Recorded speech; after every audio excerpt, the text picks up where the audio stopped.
Okay, we are live. Hi, this is William Ramsey. Welcome to William Ramsey Investigates. On today's show, I have a very special guest, returning guest. His name is Hans Utter, Utter.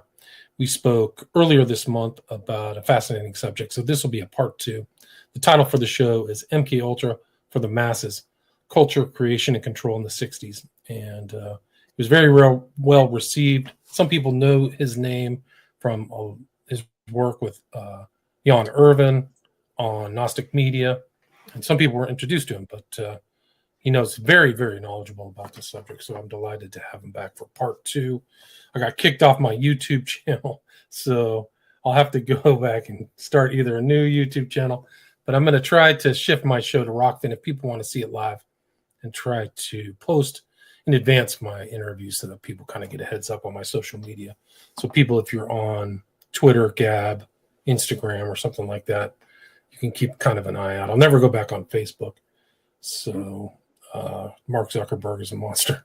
So, but he has some slides. So if you are hearing this maybe on one of my podcasts, you can actually go back and watch this on Rockfin, William Ramsey. You can watch a lot of my shows, and I'll be uploading all my shows. I didn't lose anything from YouTube. I had all my shows backed up and have all my shows backed up on StreamYard, which is really a benefit. So, but all those things aside, welcome back, Hans Utter. All right, William Ramsey. I think you're one of three people in the United States that pronounce my name. It's actually Utter. You have to Utter. Well, I will say it better last time. So Hans Utter, welcome back. And maybe for people who didn't hear our first show, maybe go into your background. I know you're a musician as well, so you're a multi-talented person, but you know a lot about the stuff we talked in the pre-show. And I was blown away by all the knowledge you have. But maybe you can just do a brief bio. Sure. Well, I do music, by the way, and I'll just say this up front. If anybody, I'm offering a free ebook. If you PayPal donation, Hans Utter, my name at hotmail.com. Just got to do that because, yes, I am talented, but I'm also surviving here in this wonderful time to be alive in, right? It's very interesting. Yes. So, I was not, me becoming like full-time musician at a certain point, I was doing that. And that was my dream when I was younger. And then I was doing other things. So now I've been kind of cast into the whirlwind lifestyle of the sitarist, the parties, it's like you get a samosa. So it's not like being in Led Zeppelin or something. So this topic, I created this as a new presentation. So I did, bring together, and I'll give a hats off to the Chaos book, the O'Neill, because some of those were pieces that put together a lot of stuff. You know what I mean? But he got the scoop, especially. So I want to just shout out. Whether or not we even get to that point, we'll see. But I wanted to really kind of specifically focus on MKUltra, which is such a sounds like a men's cologne, MKUltra, spray it on. It may be in the future. You never know. But it's a very kind of jazzy name, But what does it entail? How does this tie into things that I was saying in last show? But last show was a little bit more of looking at symbolic, cultural, experiential forms. So this will be a little bit more detailed. And just going into some stuff, and we'll see how far we get. And I did make a short film. I was forced to by StreamYard because so I'm just going to be streaming that. You know what? Should I start with the first part of the film and then sure. dive in? Yeah, let's do it. Yeah, you can take this off. You can either, I think you can just do present, share screen, and show the video file can come up, or you can pull up the file. It depends what you did prior to the show. I think it'll take an MP4. Window. Wait, no. Okay, entire screen. Here you go, present. Okay, now I have screen two, but there's nothing on my screen two. Yeah, there you go. Perfect. Okay, but there's nothing there. So I can just open it up on here. Okay. Oh, I think so. It should come up. You have to open the file first, and then put the file, not your Okay, desktop. so here's the. Okay, so we'll start this. So okay, so there it is. Can you see it? Or let me drag it over. No, I don't see the movie. Just go. Okay. There it is now. Yeah, I see it. Okay, so it does work. Okay, I got. Yeah, I see news in brief. There you go. Perfect. That's it. All right. Okay, and then let me just go and play and make sure we have audio.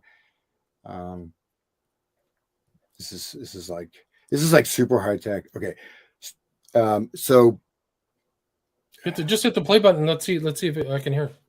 So okay. if I can hear it, they can hear it. There you go.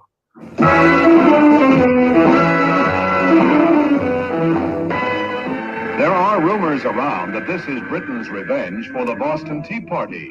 3,000 screaming teenagers are at New York's Kennedy Airport to greet, you guessed it, the Beatles.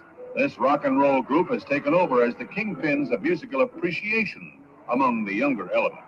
Some music critics call their harmony unmistakably diatonic. Others say it's pandiatomic. Parents say it's just plain pandemonium.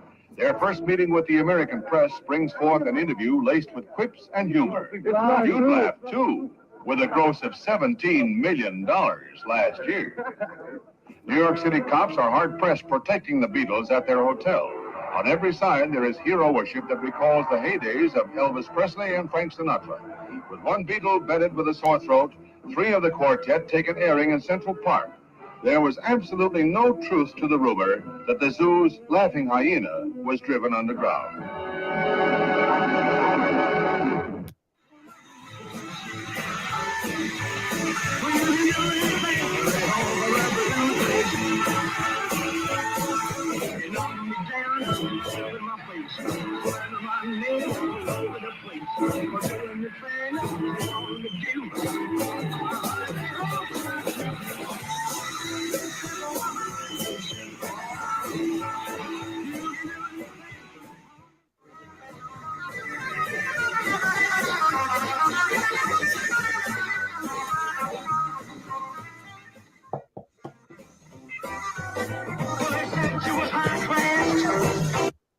Yeah, we'll keep going. Well, you know what? Let me just get to the point. You can actually just pull that lever. Yeah, you can move it up. See that little bar on the bottom?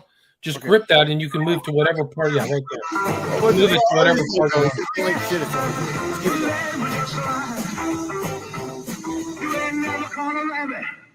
You ain't no friend of mine. Don't get wrong. I don't want no other love, baby. It's just you I'm thinking of. Don't be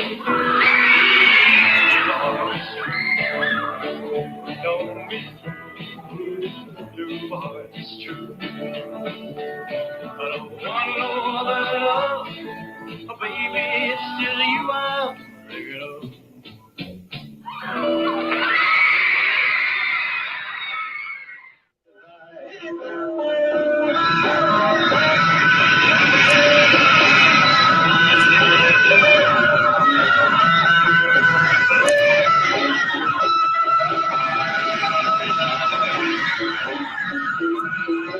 So people that are just listening to it. So, William, you want to say something about we just saw that some of that? That's basically some clips of Elvis with a bit of the frenetic screaming in the background. Now we'll just move a little bit forward.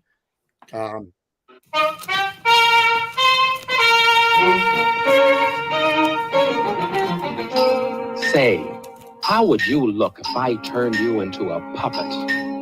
First I tie the strings for your head, then strings for your hands and legs, then abracadabraca, pipply-poo, sub gum, you're all wooden. Here's a puppet boy, he's all wood from head to toe, and here's a puppet girl, she's as wooden as the boy. Here's a puppet boy, he's all wood from head to toe, and here's a puppet girl, she's as wooden as the boy. Now I'm going to pull all the strings and make you move. Little puppet, walk with your legs and arms so stiff. Oh, little puppet, walk like. Okay, well, we'll stop sharing there. Any thoughts? A lot. I mean, we talked in the pre-show about how some of those audiences are promoted or created, and also this kind of puppeteering theme is there from the very beginning, very early. Turn you into a wooden thing, strings in your hands and feet for the kids, right? So they're Yeah, well, it gets much deeper. I can go into what it does, and it's a 5-minute song, right? And so let's just go ahead and see. Can I go to the next slide? All right. you have to put it back in. You have to bring it back. Okay.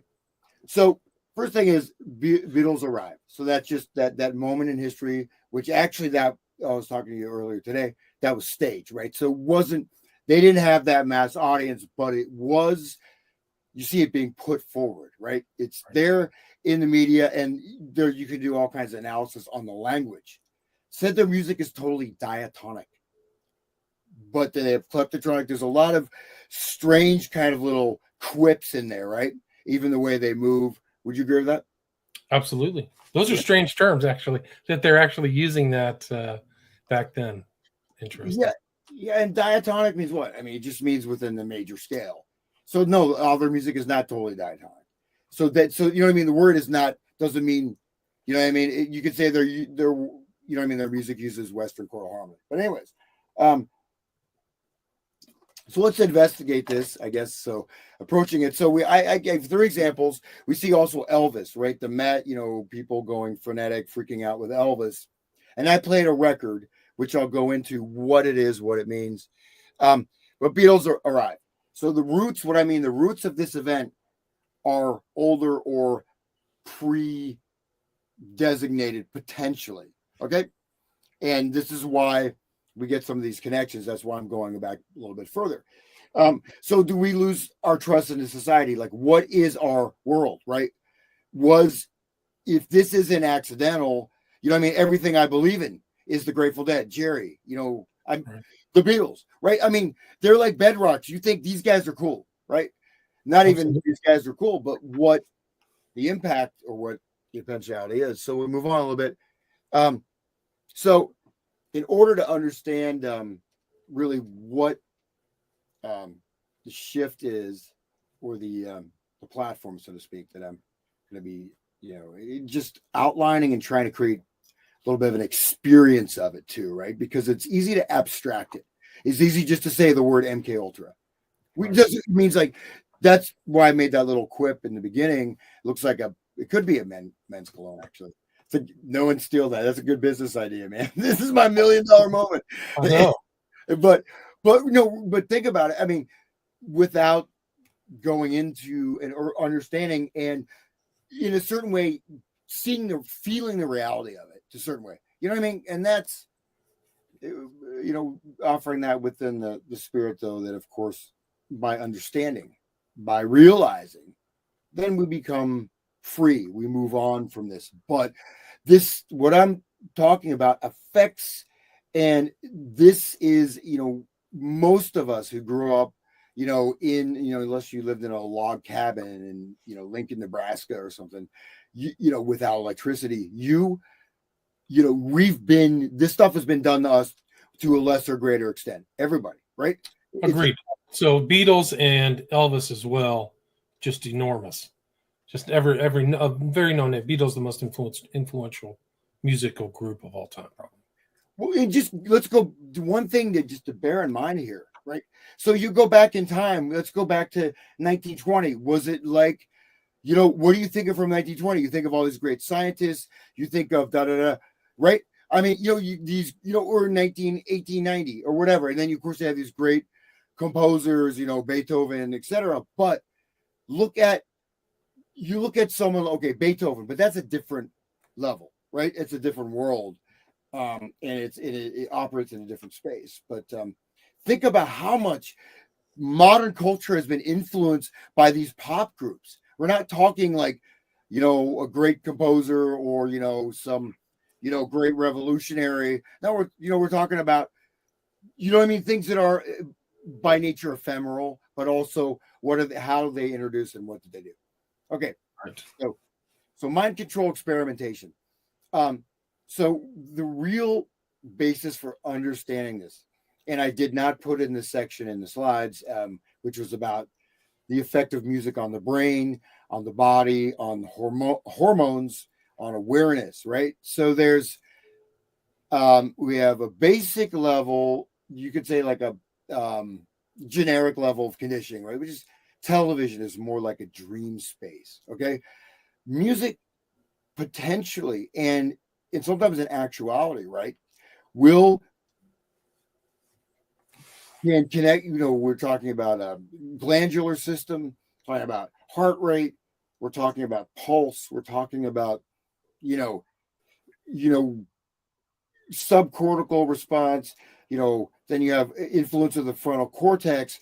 But what you can do essentially with music, if you choose to do so, is manipulate almost behind the scenes of the conscious mind, right? So that song we heard, A Little Puppet, I'll talk about that in a moment, but this is an example of records that are being promoted and being given all across the country, like the nap time, kindergarten, first grade, whatever, and they play these records. And so this record, well, we'll get into more detail and why this slide is relevant. So, but your point is that the conditioning started earlier than people would have realized. That absolutely, and towards younger people as well. Well, here's the thing. Here's where I got it. Like O'Neill, man, that he got that one point that no one ever got.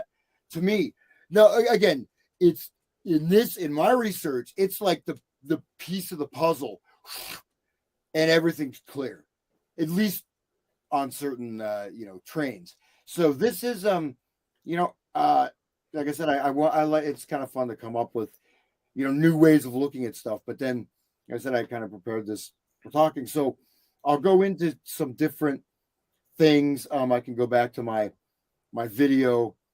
I guess I just put this together right before the show. So, but I think your point is that Pavlov, Luria, Platonov, starting. I think Pavlov died in 35, 36. So he would already done all that initial conditioning that future behavioral psychologists or psychiatrists would build on, right? Conditioned. You hear the bell, you start slobbering for the food. You know that these things are coming. Right?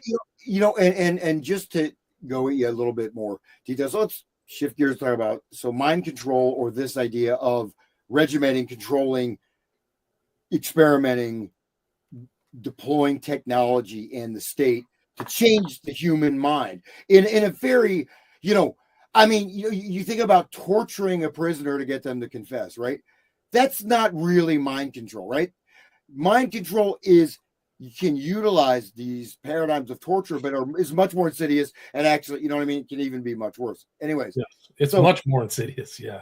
So we'd almost prefer to be tortured physically and get away with it than the kind of insidious natures of things like this puppet song or something like that. Yeah, where you don't even know you're being conditioned or manipulated. No, go ahead, sir.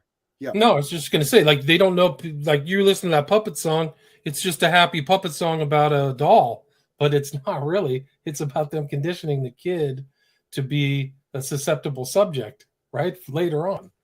Well, and that's the thing. We go to the analysis of that song, the beats per minute, the specific frequencies, like 82 beats per minute, aligning with, the heart rate of that age group. And there's a whole bunch of other stuff. We'll get into that later. But anyways, so a lot of this stuff. So Soviet Union really was a lot of this really intense knowledge and research. It's and even Luria, was a very prominent high level neuroscientist. These guys aren't just like mad scientists. They're very studied. But anyways, there's a lot of research into time. We could call metronomic driving. Metronomic division of time, experience of time, specific rhythms, how they influence what they do, right? So the whole thing with like Pavlov dog salivating, that's like the cover story for the actual types of experimentation we're going on. I actually got I have a video, maybe I'll show, of an actual Soviet military level, film, right? That was like, it was CIA classified. It's a little bit weird, but I have some stuff to show, demonstrate this. But anyways, so metronomic time, photic means photic driving. So like light and frequencies, and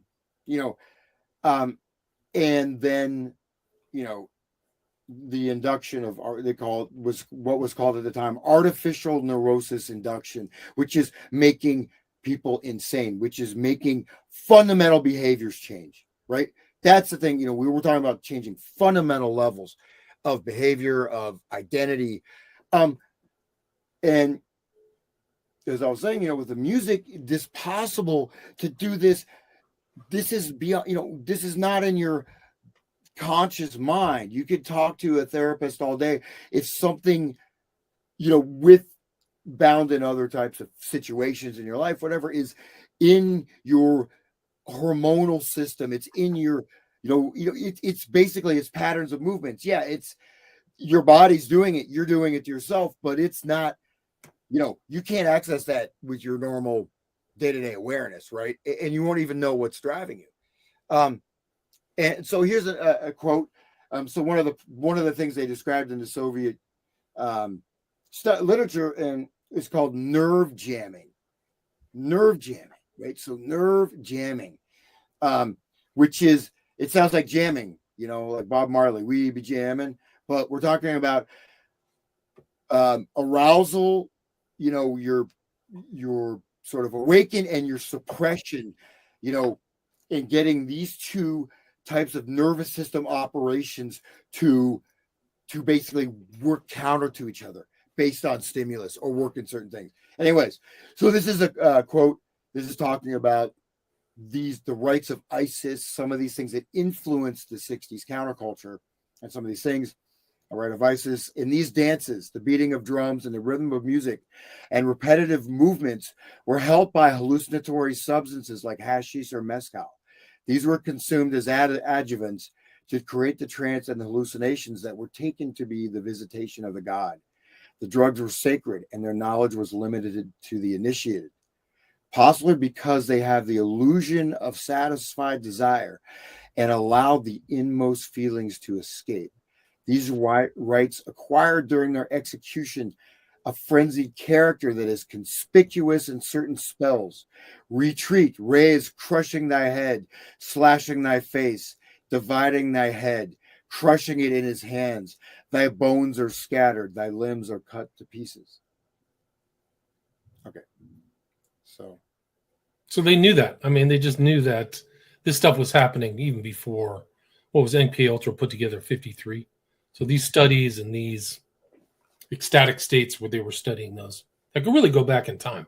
So the 60s and stuff were really rites of ISIS, rites of the Eleusinian mysteries, things like that.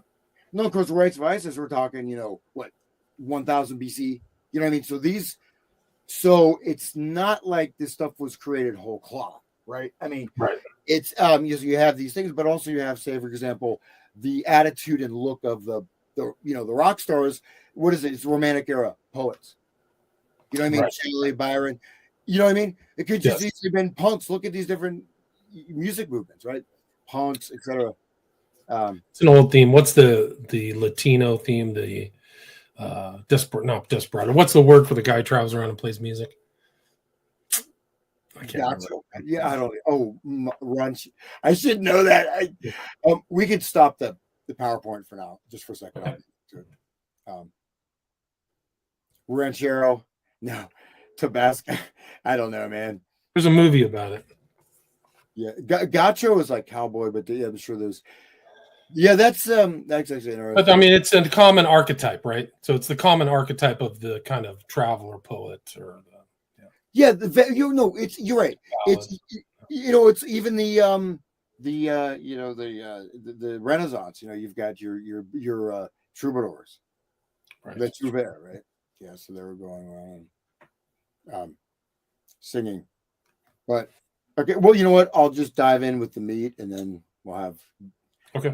lighter stuff. So, so let's go to some actual text, describing some of the stuff.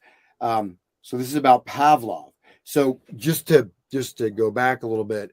So I mentioned that we have main figures, right, for the basis of argument I'll be presenting, but the actual research that was done, right, the really important research, not only in using sound, tone, light, rays, you know what I mean, as well as stimulus response conditioning, but also with the aim of developing insanity, developing almost like a slave. But one of the main things was development just to make someone insane or controllably.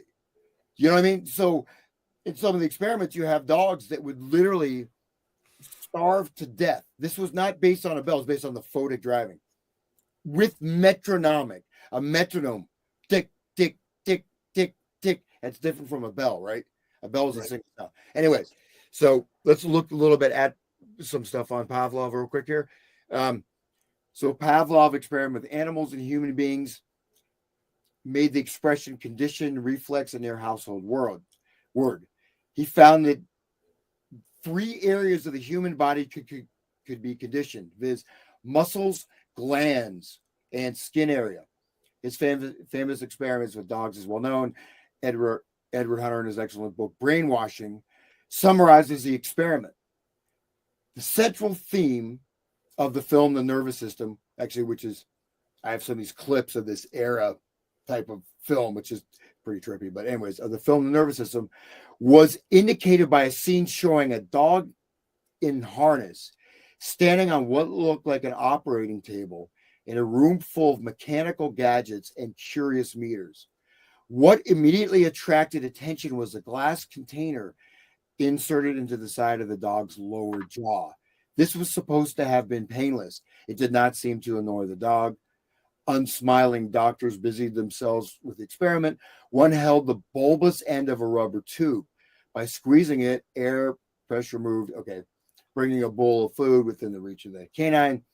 So they're using the graph. They're using a graph, right, to look at the saliva. So we're looking at this is not simply a response. You're looking at study of saliva, right? Someone can spit. I was actually going to do this for an experiment, music related, nothing like this, but it's a great way to catch someone's emotional state is their saliva, right? But so using the saliva, but what they did is they have light driving. Okay. So dog at first paid no attention to the light. Sometimes when the rotary table brought an empty bowl to the dog's mouth, but whatever happened, the light did not go on. No saliva fold. Routine was established. Anyways, it goes on. But basically what happened, they used light. Then they started adding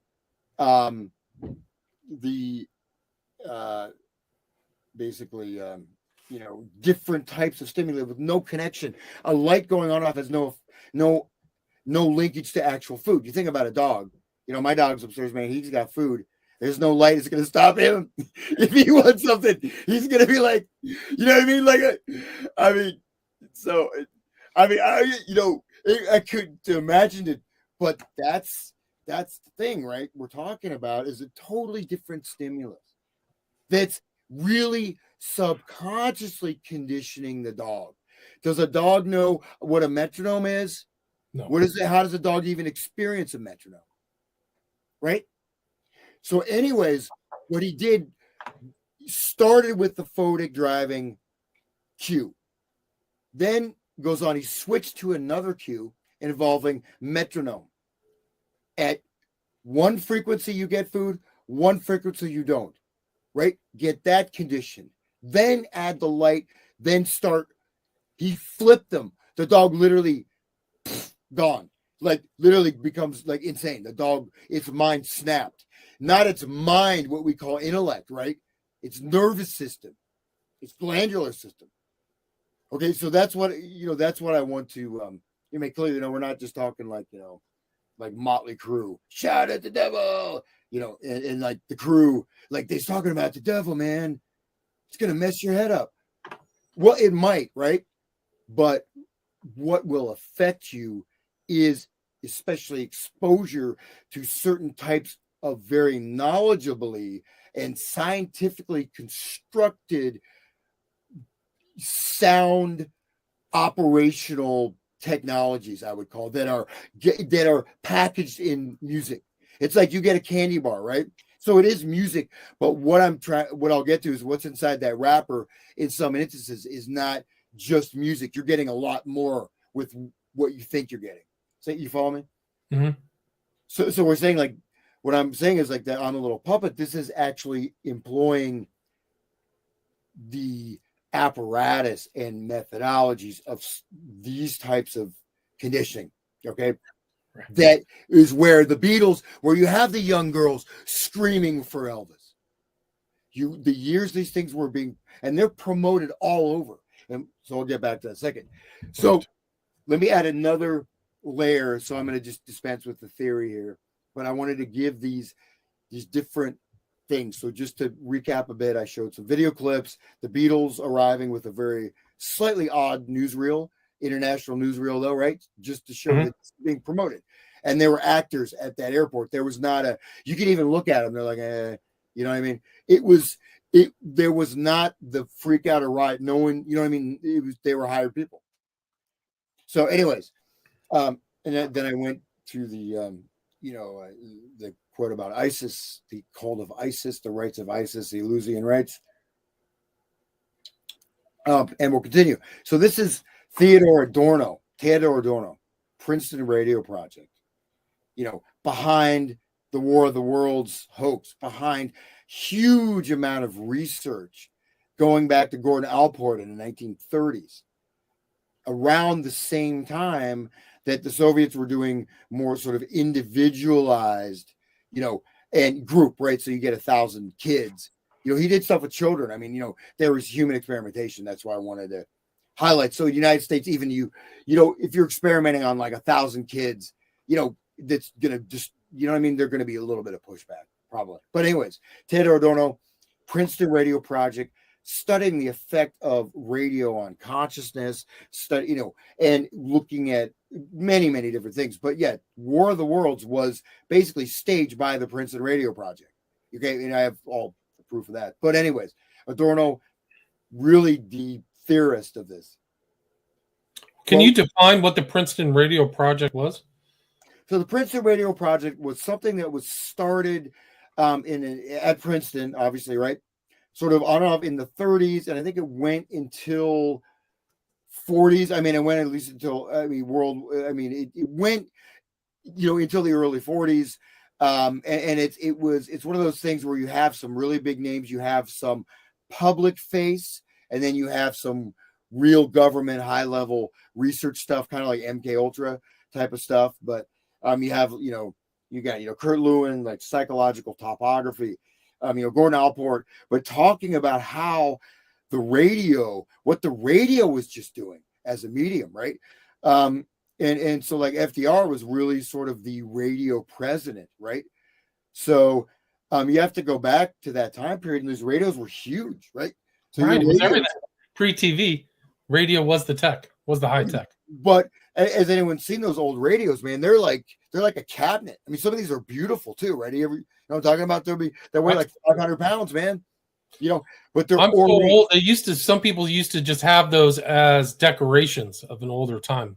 You used to be able to find these old stylized radios with real today, just super primitive technology. But that's the way it worked back then. Before there was a TV, people would gather around after dinner and listen to the radio. That was it. That was how you got the news, heard about World War II, all that stuff. Yeah. Super important. But the radio was like, you never had a technology like that before, right? It was absolutely new.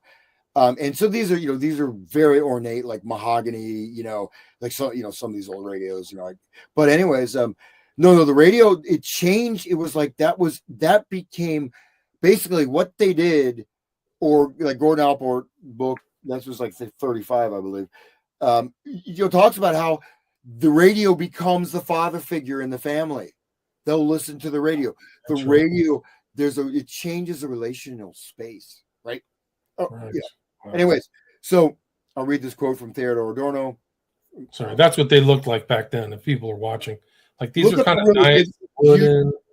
because these are the transistor radios, pre-transistor radio, like the huge ones that are. Where's the 1931? I just saw one here, like this vintage one. Yeah. That's what they used to look like. Yeah. I used to see those around back in the day. Now you can't even find them. But Adorno studied. I mean, from what I'm reading right now, other than this, is that he was assigned to show how to. One guy's brain is trying to figure out the importance of the radio on the mass psychology, right? Yeah, and Adorno is a very interesting figure because he was it was a Marxist, and he and he also though, and the fact is he hated, at least I have some essays of his, like he looked at jazz as like he hated jazz, and so what Adorno was promoting was like atonal, like Schoenberg, like very dissonant, super abstract, complex music. So whatever, but he was a major theorist of this, right? Of it turning this into, there's a ritual aspect, right? Was talking about before. So just to clarify the subjects I'll be touching on, just to go on it, we have the neurophysiological, we have what's called the psychological, and then we have the ritual or the inductive, right? So Theodore Adorno, quote, in an imaginary but psychologically emotion-laden domain, the listener who remembers a hit song will turn into the song's ideal subject, into the person for whom the song ideally speaks. This is really important. See that? So, at the same time as one of the many who identify with that fictitious character, that musical I, he will feel his isolation ease as he himself feels integrated into the community of fans. Okay. Right. That's very important. So it's like a standardizing process. So the person feels like he's with the group listening to the individualized artist, right? Becomes part of the fan base, even if he's sitting alone. Yeah. And so what this is based on, actually, not to go too far afield, but this is Lacan. Lacan was sort of he broke off from Freud. He's much more interesting in certain ways. But Lacan talked about the inner mirror, right? So the inner mirror is actually a stage of psychological development where you basically see yourself as your parent, right? Somehow, but this is supposed to end at like 3 years old.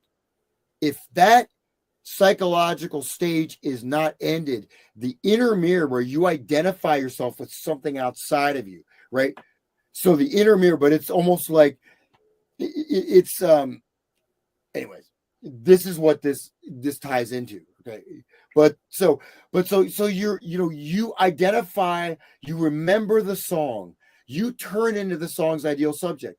You whether or not super consciously, like, New York, I love New York, like Frank Sinatra, or, I don't know, rolling on a river. I'm not a vocalist, no. Dolly Parton. But think about how we identify with songs, even if for a moment, right? Okay. Right. So you're transported somewhere else into the listener of the song, yeah. Into the context of the song, into the background of the song, yeah. But you also see yourself as a singer, right? You know what I mean? So you're identified. Think about a song, Don't Fear the Reaper, right? What's that song about? It's super occult, actually. The new one. The base level is just, we're going to kill ourselves. That's it. Like Romeo and Juliet would be like they are. Don't fear the Reaper. So it's about committing suicide. It's a really, but it's giving you a message to commit suicide as you identify with that subject of the song, right? So right, but doesn't like the Reaper comes through the door and takes her away? Yeah, something like that. Well, what I'm saying is that's there, but there's implanting of messages, right? Which is different. So that's what I'm saying. You have to bracket, because how many songs, like, you think the verses, I've done that before, like, I'm learning a song, playing in some dive bar for pennies. It's a hard life, man. It sucks. No, I will not play. A musician's life is tough, isn't it? Yeah, no, I don't.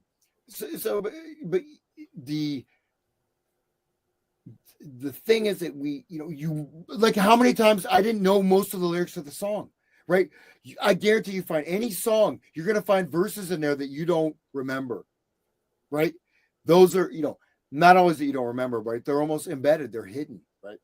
But, or they may be up front and center. But anyways, what he's talking about, so you have a fraction kind of based on some either inner psychic thing or family. The hit song now fills a gap, right? Or it's, it's there just cueing into what you are.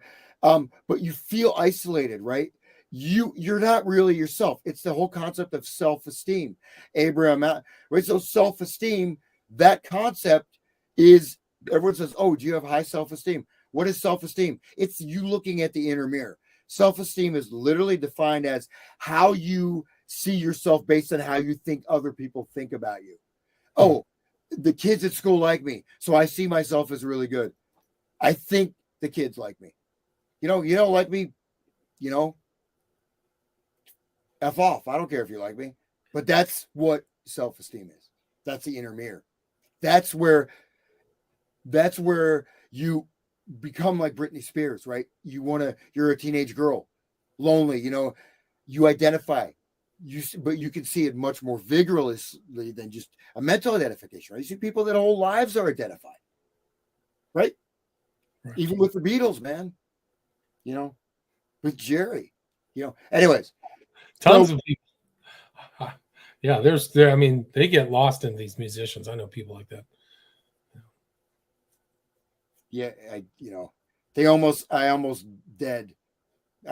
dead. No, I'm just kidding. When I did some stuff on the Dead, people got pissed off, man. I understand, it's hitting their kind of heart, right? But anyways, so going through this, right, it's a rite of socialization. So notice the ritual aspects.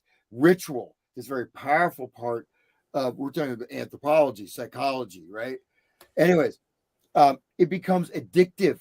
Okay, and we can go on, but it creates this, you get this sense of isolation. You're not able to heal that. It's just like you're trying to find a great relationship, right? And you're hooking up, on dating apps, 10 times a month. And why can't I find a good relationship? You know what I mean? It's sort of analogous to that, right? Right.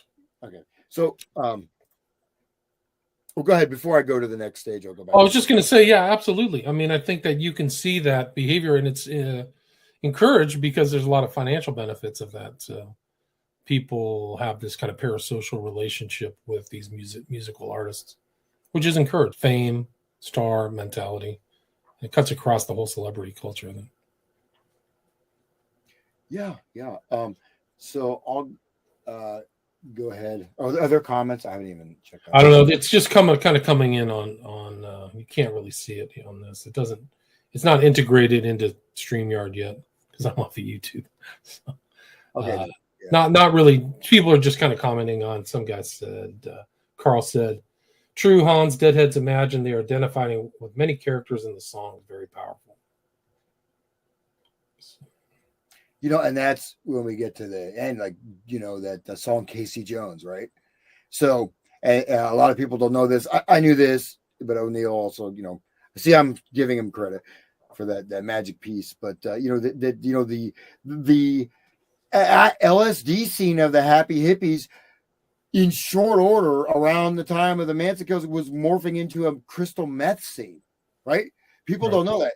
And so you have that song, Casey Jones. You think it's just like, oh, the Dead are just having fun, driving that train high on cocaine. Casey Jones, you better watch your speed, right? And I've got all these quotes in this video I made of Jerry, of all these guys literally talking about ritual, talking about all the stuff I'm saying, and them talking about it. So just to hear them from the horse's mouth, not just me saying that they're saying this, but well, cool. Yeah. So let's go ahead and I'll throw that video on here. I never made that connection. So it's Casey Jones, you better watch your speed. He's saying it with both meanings, right? Speed and speed as in meth. Is that right? Yeah. But it's really, see, you are Casey Jones. You're the subject of the song. You become the subject of the song. The song is on one level, you're Casey Jones. You're not Jerry thinking about Casey Jones. You're Casey Jones. You know what I mean? That's that self-identification. And then you're going to be, but driving that train high on cocaine, Casey Jones, you better watch your speed. Trouble ahead, trouble behind. Trouble ahead and trouble behind. And you know, that notion just crossed my mind. Paranoia. Right. Paranoia induction. No, I don't know. Yeah, but and then like that's a great song to look at Grateful Dead lyrics, man, because these have all hidden secret lyrics in there that you don't know. Because that's. Do you know anything else of Casey Jones besides those lyrics I just said? I'm very ignorant about Grateful Dead. It's very strange because I grew up in Palo Alto, and they were all around. All around. Swain's Music was where Jerry Garcia played. And I mean, I have connections to them. You wouldn't believe, but I know that. I mean, I've been around in their presence. I've been to all those guys: Mickey Hart, Garcia. Who's the lead guitarist? Or no, who's the drummer? Drummer is Hart. Is that right? No. Yeah, Mickey Hart. Mickey Hart. Like I've been in there. I've known those guys. I mean, yeah. I didn't know them, but I've been around them. I mean, have you like smoked a joint with Jerry? No. I mean, when I was growing up, when I was after high school, I was a valet. So I was a valet at a hotel where they would stay. They would stay and take over the entire third floor. But I was kind of like, it was a smaller boutique hotel. So I would drive their cars and park their cars and then be a lackey. They never wanted to eat through the hotel restaurant. So they had tons of money. So they would pay me to go down the street and go pick up their food and deliver it and tip well, cash. And I had to pretty much crawl on my hands and knees because the entire ceiling was all pot smoke. And they didn't give a crap about anything. They treated some of these hotel rooms just like like it was their metal band or something. They would destroy it. But I think that guitarist, he had some kind of carte blanche where he would bring his girlfriend, and they had two what are the kind of like an Alaskan sled dog, and they would bring him in the hotel, and the manager of the hotel wouldn't say squat. Like if it was anybody else, they would be pissed. And they were in the penthouse, the equivalent of a penthouse suite. So they would play at Shoreline in Mountain View, and they would stay there in Palo Alto. So they did a lot of drugs, and they had that drug culture was very much evident when they stayed at that hotel. But I knew they would play at Stanford too. So it was Stanford. I can't remember where they used to play, but it was an outdoor. I can't remember the name of it offhand, but it was an outdoor kind of theater, the amphitheater at Stanford. They would play, and just the Deadheads would all show up. So people would walk over there, and I knew people who were huge Deadheads. I know people who lost their sanity being around the Grateful Dead too much too. So, but I never really assessed their lyrics. But they were always around. Like I went to Berkeley, so people were listening to the Dead there. I just never got that bug. So for better or worse, I don't know. I just was never like music wasn't for me. Well, you're probably pretty lucky, that you didn't, because that's but that's super interesting. So I was actually, I thought you actually were just hanging out with those guys, right? Like Phil Lesh, Jerry. I was young. I was like 18 or 19 in between college. Yeah, I stayed, but I just, and that was in Northern California. I was in the mix of all that stuff was going on. A lot of my friends were psychologists and psychiatrists at Stanford. I know people who worked at SRI. I know people who did some of the dream technology, dream sleeping investigations back then, where they would put and that was kind of a thing among the Palo Alto Pali high school students. Is like, hey, did you go to the sleep program where they would hook you up and give you free food and pay you $50? Yeah, and I actually went to the kind of high end. Berkeley had its own kind of sophisticated, cutting edge kind of investigatory things. And then it's looking back, like this is the beginning of computers and this technology. It was so rudimentary. It's actually funny thinking about it this day. But like I lived on the same. I mean, I lived on the same street as Steve Jobs. I used to see him inline skate. So I would drive along with him on Foothill Expressway. So I was very I was exposed to a lot of that stuff. I mean, You have stuff you wouldn't even believe. Elon Musk, because they were all around that area. So, yeah, I don't want to talk about all that stuff. But I used to go play golf where One Flew Over the Cuckoo's Nest, where that guy was.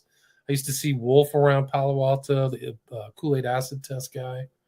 So a lot of that stuff, that was just in the kind of milieu, the environment of just seeing all these people who were around. I knew a guy who was like Abraham Maslow's grandson. Like, so I used to, those are just people you just casually run across. I literally, yeah. So computers and all that stuff was very, growing up in Northern California was all around. And the dead were always around. And drugs. I mean, that was very, psychedelics was very much on people's minds in Northern California for all time. And I did not get into that whole culture. A lot of other people who I was around with did. Well, you know that the thing, like I said, you're lucky because you had more discrimination discernment. So, you know, we'll see a bit further, but you know, these guys are, you know, they are intellects, right? Jerry, some of these guys, I mean, they are like, they could be talking at the World Economic Forum, you know. Wow. So they were that smart, huh? Oh, I yeah. know that they were but what they're talking about is like everything we're seeing right now is what they're talking about. Induction of virtual reality, total. You won't believe when you hear that stuff. These all got. It makes me want to just go read their lyrics. You know, I didn't know that they were in that. They were getting inspiration or getting something from that environment, right? Well, they didn't write their lyrics. I mean, they had a separate lyrics. They wrote no lyrics. It was Robert Hunter, the poet, who didn't even. He wasn't even go. He lived in some. I forgot where he lived, but you know, didn't even really hang out with the band. He would write lyrics, and he's like, yeah, Robert Hunter. So they had a totally separate lyricist. I don't think they wrote, and he was like I think like a, you know, educated. He's like a poet. He was like I think he did some stuff too with like language, linguistics, neurolinguistics. So he had a, you know, he wasn't just some, you know, homeless Bob under the bridge. You know, he's like, Jerry's like, hey man, here's a 40. You know, can you finish that song for me? All right, man. You know what I mean? Because you can see like Jerry like going under the bridge, you know, and like, you know, this guy, you know, some totally obscure dude, you know, and just he's like writing the lyrics. No, it wasn't like that. You know what I mean? It was like they got a pro, right? So their lyrics are very intricate. Interesting. See, I didn't know that. Wake the Dead says Hunter was MKUltra, Robert Hunter. Read the song U.S. Blues. Have you heard that? Oh, yeah, Uncle Sam. Uncle Sam, how do you do? Right? It's all in there. I'm Uncle Sam. You know, and the thing, here's the mastery, though, of Robert Hunter in his lyrics, right? He is a master lyricist in a very unique way. I mean, in that the song itself on the surface, right? It has all the great elements of a great pop song, right? And so but there's all these different layers and meanings, and this stuff is in there, but it's still as it is on the surface, it's like a polished gem, right? But there's a lot more there. A lot of the, you know, other stuff is either going to be very obvious or, you know, or like really trippy, weird stuff like that band USA, whatever. But let's go back to I Am a Puppet. And now I'll put this a little bit more of a context here. Wake the Dead. Sean knows a lot of these lyrics. Pop that bag, wave that flag. Does that sound? That's Uncle Sam. Yep. I'm Uncle Sam, hiding out in a rock and roll band. Hiding out in a rock and roll band. Guys. They say John Perry Barlow, as a Mormon, also wrote the lyrics too. Does that sound familiar? Yeah, Barlow. Yeah, he collaborated.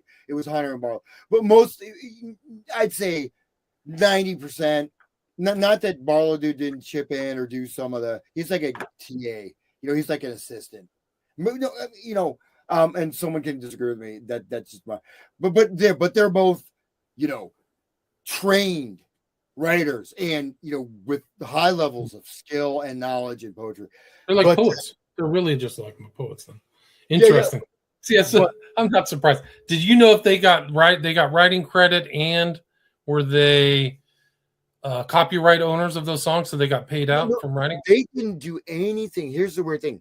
You got Owsley, which we'll get an Owsley maybe a bit later. Right, Owsley, military intelligence, doing all these crazy speaker array sound systems, experimental stuff.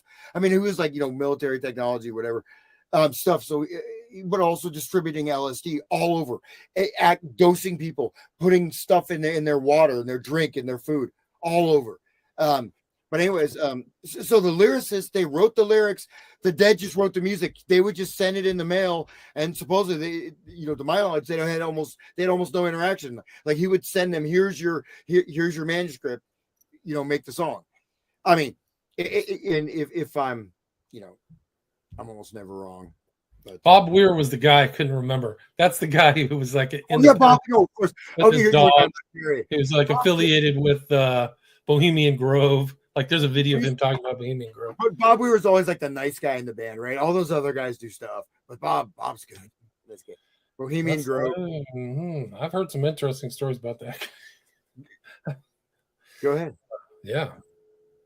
I won't say it live here, but okay. Well, let me go ahead and play this song now. You got to bring it back in. You got to bring. Oh, yep. Let me do that here. So I can put it into the thing here. You have to go present, share screen, or bring up the video file. All right, share screen. All right. And here we go.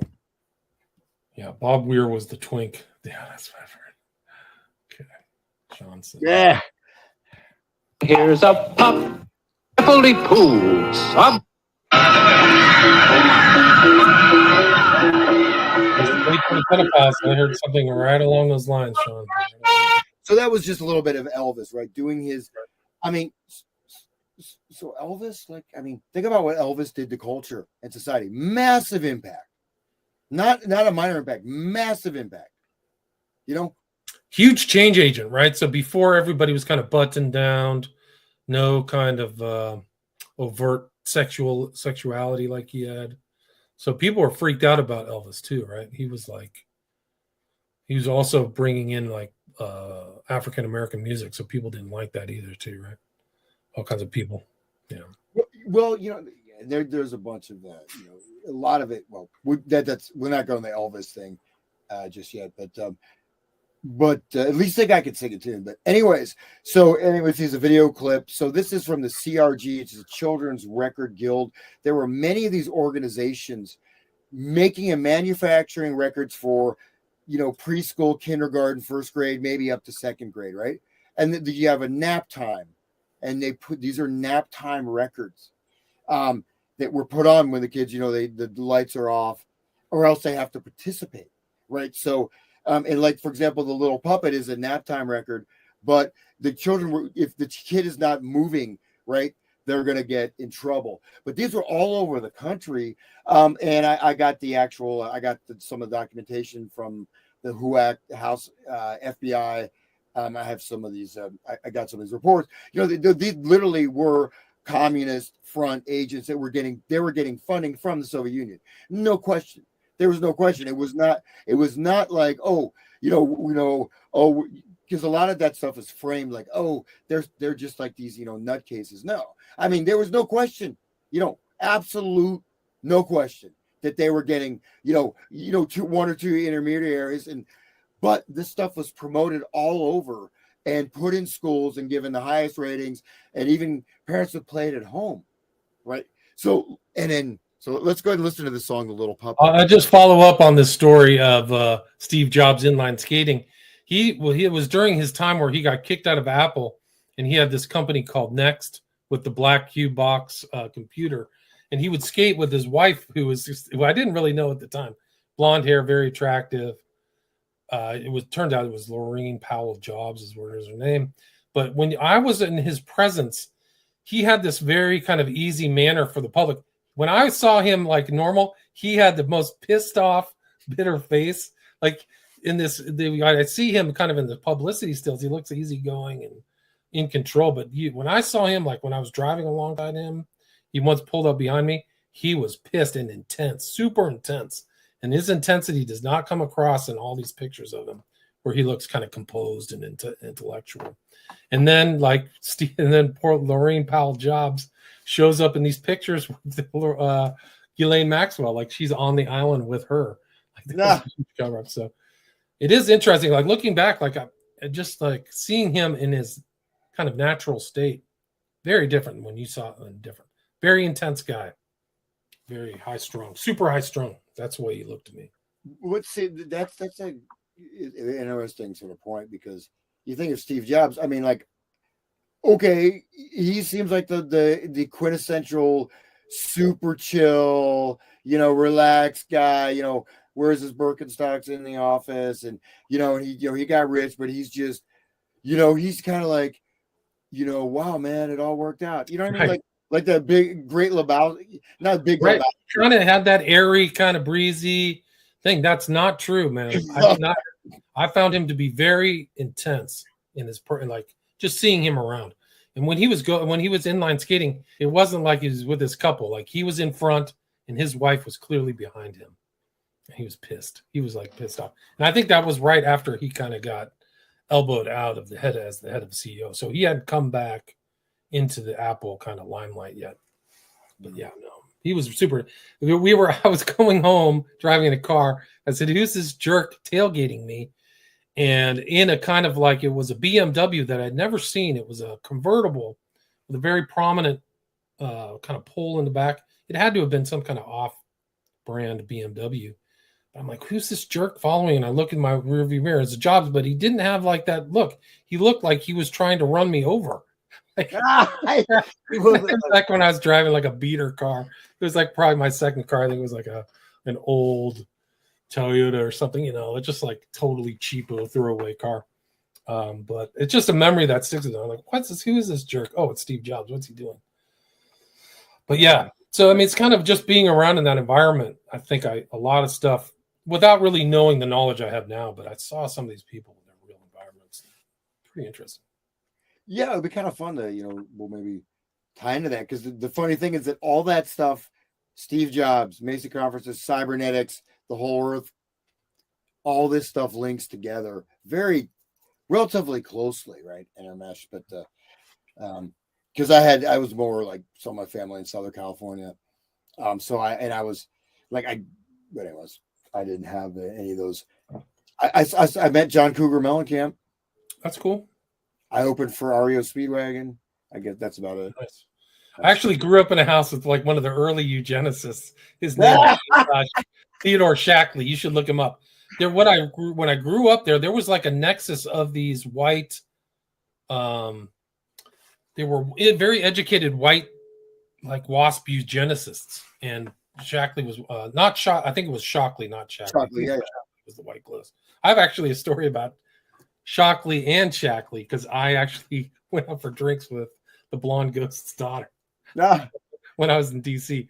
But yeah, Shockley, Turman, there was this kind of like thing pre-war where all these guys were full on like eugenicists. They were really the American eugenicists, and he was one of them. He was shameless. So there was kind of, actually, it's interesting because that is the environment where the Silicon Valley grew out of. Is a lot of these guys had some very interesting ideas, as long as technology, as well as kind of their racism. And there's some like interesting background, occultic background in some of these guys too. Some of these guys were like Blavatsky fans. So the tech had a kind of curious thing. I think Steve Jobs' first computer was sold for $666. Yeah, it was and 66 cents. Yeah. So sorry, that's just an aside. Just bringing back memories being with Garcia, because Garcia was actually in person. He was very smiley. He really did smile all the time. He might have been high as a kite or whatever, but I remember him just being nice. I drove around Bob Weir's car and parked it. I remember he was listening to U2. This is like, 91? He was listening to the Joshua Tree. So he had very normal, like you would think maybe he was just listening to his own songs or something, but he had very kind of interesting, he had kind of popular music at that time in his car CDs. It's pretty interesting. That's just a cover, man. No, it really was. You could, if you didn't know the Dead, you would walk by these guys. You would they were just normal people. Yeah. No, I would never give my car to a valet ever again after like what valets did too. Yeah. No, I'd never give my car to a valet. Ever. Well, you got, anyway, let's get back on it. I think we just a show of reminiscences, but reminiscing about living in that area. But no problem. And like the big death thing is forthcoming. So, anyways, so the picture of this album, you can see that cover, right? Just look at that cover again. So it's a kind of a creepy cover if you look at it closely. You see how it's kind of split off. It's like the body is the torso. It's like almost like cut apart. You got that. Anyways, Children's Record Guild, absolute Soviet funded. Wow, the CRG. Wow, that's and literally with the idea of subverting America, right? Through so there was, but promoted all over the coast. So here we go. Let's listen to a little bit more of this. I'll fast forward. Little puppet, walk with your legs and arms so stiff, oh little puppet, walk like a funny wooden doll. Little puppet, walk with your legs and arms so stiff, oh little puppet, walk like a funny wooden doll.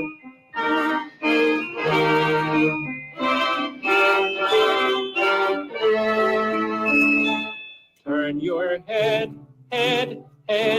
first to one side, then the other. Turn your head, like a funny wooden doll.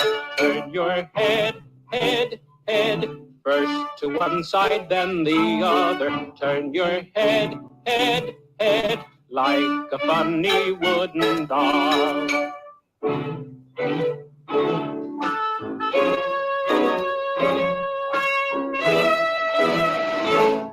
Lift your arms up high, lift them up and down, you drop them. Lift your arms up high like a funny wooden doll. Lift your arms up high, lift them up and down, you drop them. Lift your arms up. Okay, well, I don't really like that song that much. So, right, there's kind of it's a strange, unpleasant sound too. That kind of whistling noise. Wow. Well, so it goes on and on, right? So it's a full. I mean, I was going to write something up with it, but it's a hypnotic induction, right? And as it goes on, it gets weirder and weirder. So that, like, I mentioned that nerve jamming, right? So actually, if that's when you're like a 4-year-old, and then they're playing this, and that whistle is like, it's like, because that literally creates like almost like a shock reflex, right? And yes. and then they're supposed to do this. It's like sleepy dancing. So the kids would all be supposed to dance. Let me just play. It gets weirder. Let me just go towards the end here. Funny wooden doll.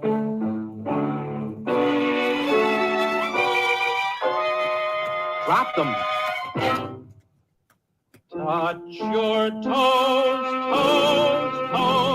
Keep your arms and legs. Well, anyways, there's some stuff in there, and you notice the instrumentation is not, it's intense, right? Yeah, it's not pleasant. It doesn't have that kind of easy tone to it. It's like abrupt. But it's complex. It's right. So it's not just like whatever Pee-wee Herman. Mary had a little lamb, something like that. Well, the one thing they do, they take melodies that are familiar and change them and warp them, right?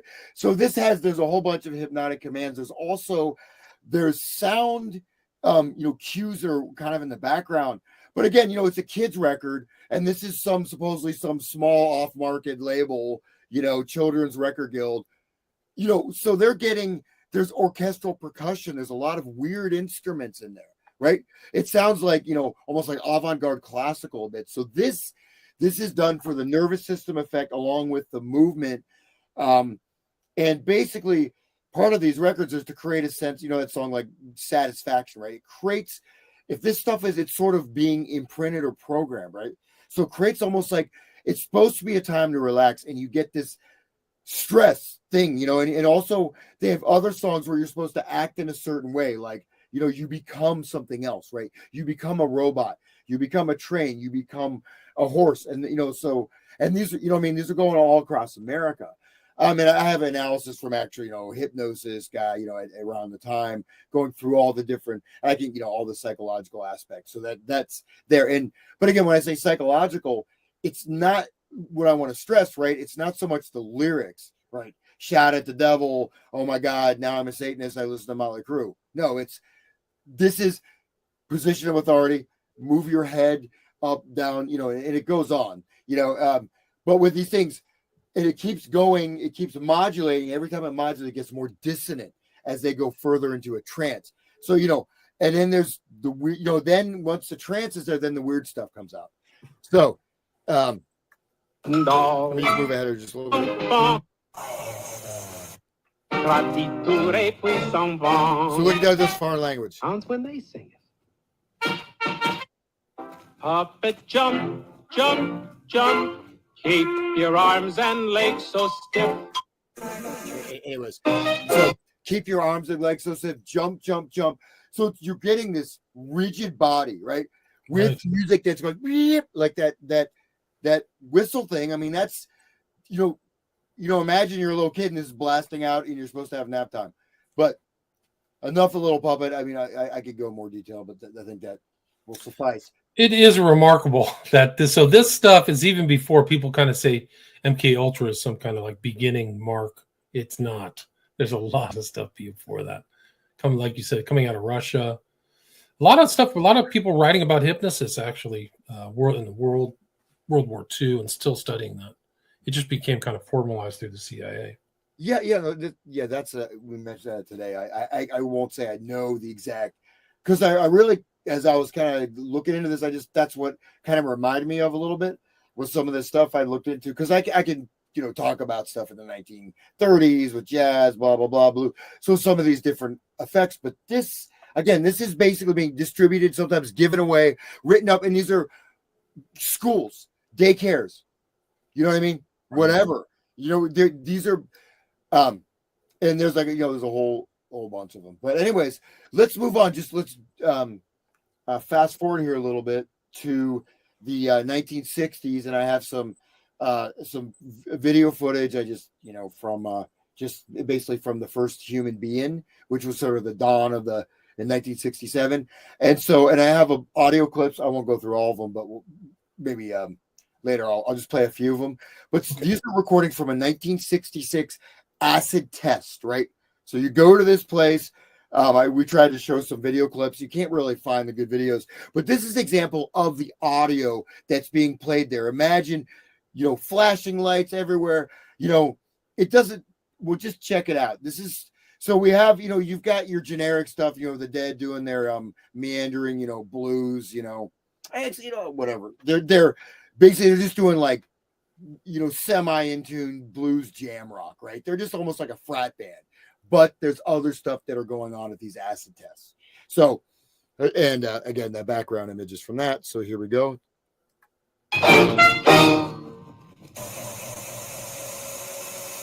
The butcher is back. The butcher is back. The butcher is back. The butcher is back. With a cut and a hack, the butcher is back. He's cutting up pieces and feeding them to me. The butcher is back. The butcher is back. Full of runs and blood. It's meat. And it's all we're going to have to eat until we breathe nothing but nothing. Well, butcher is back. And now it's cut up nicely and packaged. Let's sell it to each other. Marinate it for about 24 straight hours, and then get it out there on that barbecue pit. That'll make a real social hit. I know some fun people from Atherton. And it's all we're going to have to eat until we breathe nothing but nothing. Well, butcher is back.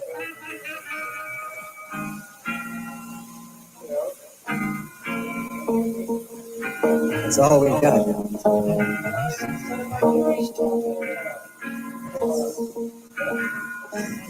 Machinery.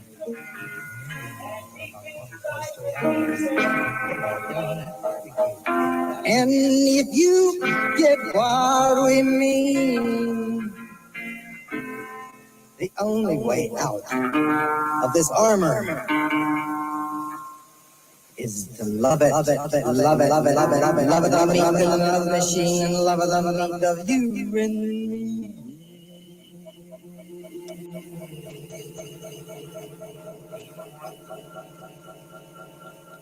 So That's one of the nice things about being exiled. anyways, so that's just one little song. I have some other ones with her, but so that's it. The LSD, happy-go-lucky, birth of the hippie era. That's the kind of music you can hear. The advanced audio production, right? It's not just some of their rock stuff. This is their stuff with we're called binaural hearing. But what's it talking about? It's talking about cannibalism. It's talking about eating human meat. Wow. That's what that song. It's not even a song. The butcher is back. The butcher meat. I mean, it's right. Literally a song. This is pre-serial killer. Right. And this is what all these people are tripping. It reminded me of like you and Cameron. I did a whole show or 2-part series on Cameron's experiments, and that's what they do is get them with audio like this over and over again. It's psychic drama. That's a great reference because that's exactly the kind of stuff. And so I guess if you want to say I'm creating an evidentiary chain, right? When I'm showing, so we have a kid's record, but supposedly created by some it's just like a ma and pa store in Chicago, what I mean? So some like homespun, folksy record label. There's a lot more involved in the composition. Yes, on the surface, if you don't listen closely, it'll just blow right by you. This is exactly what psychic driving. This is the kind of stuff they would use in psychic driving. Dichotic hearing, left, right hearing, different message in right ear, different message in left ear. That's a great point. Let me just play a little bit more of. I just have a few. Based on the book Father, Son, and CIA, which I recommend people check out if you can find a copy of it. So first, make this announcement that anything that I might do is entirely on my own and reflects nothing on the school. I have come in here and completely commandeered the one little room with a wireless mic, so you can't find me no matter how you'd like to. You dirty cocks. So I think I'll just blow the joint.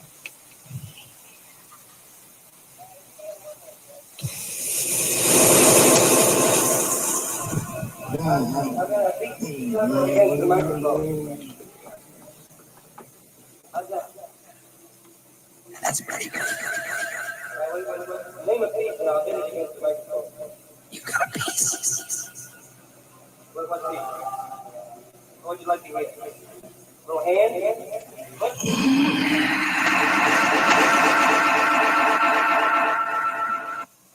Hello? Yes, I did. I laced my head. Gaggle, ye guilties, while ye moo, ere crows the ruling Easter. For time's first bit will drive us mad. 2 beats from a virgin sister.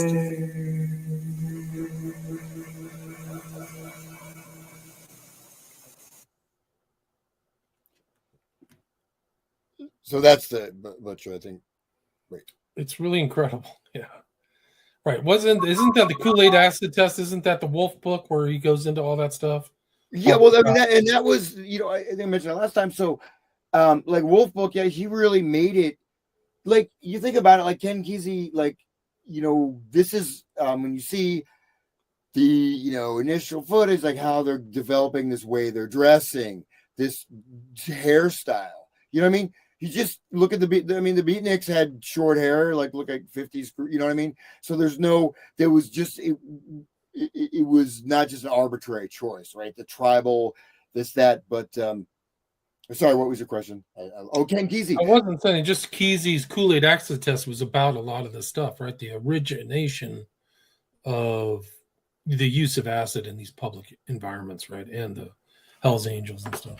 I Well, he remember. was like on tour, right? He was on tour with the, he was hanging out basically with, he would just happen to be there, right? The guy that wrote the right stuff just happened to be there and writing about. So he's like kind of like it's as far about it. Yeah. yeah. So he's like one of those like he's like a super celeb, journalist guy. He's like a Hunter S. Thompson, but for like the, for the Wasp Genesis. No, I'm just kidding. No. I mean, he's like a Hunter S. Thompson for like a little bit more educated. Yeah. But he's good mainstream, But just to show you like some of this, like this music, if you'd never taken LSD, you got to put yourself. There really wasn't even psychedelic rock at that time. Right. You would hear super cutting edge. I mean, and people forget, and I'll just remind people that the 1950s rock and roll scene ended in 1950s. That ended. It hit a brick wall. Done. Finished. Okay, they're either dead, out of commission, in jail for marrying 14-year-olds or whatever, and they pushed like Pat Boone and easy listening. And so there was a big gap. There was a gap, right? So, okay, so we have the Beatles, but we're talking about at least 3 years, right? So Beatles, the British invasion was the reintroduction of sort of rock to America because you had a lot of like the Arches, you had like teenage groups, you know what I mean? Novelty songs, and yeah, I'm not saying there weren't some like hero scenes, but in terms of popular music, no. So let's hear another clip from the acid test and all.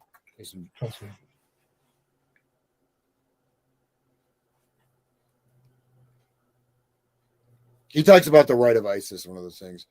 I don't know if I can find it. I guess where we can look. You guys just let it run. I guess I didn't align the video. I made it pretty quick, but so what do you think? See, look at the people dancing though. It's a little bit.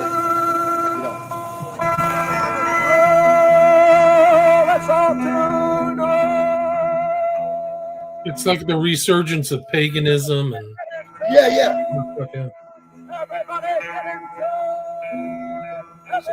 So you hear that high pitch? Remember, I'm a puppet. See that pitch, that high pitch. The acid test is everywhere in this spaceship. Everywhere you are, you're all acid testing and acid tasting. Inside the confines of this inner spatial dome, you will find the acid test taking place.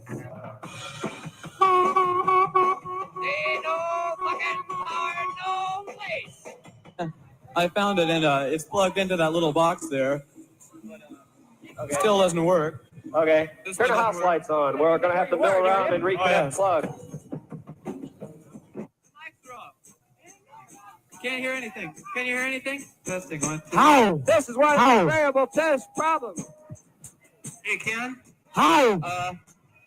These 3 microphones don't seem to be working. They fucked up, baby. Nothing up here is working. excuse upon it, friends, the electronic wasteland. How about a taste of microphone?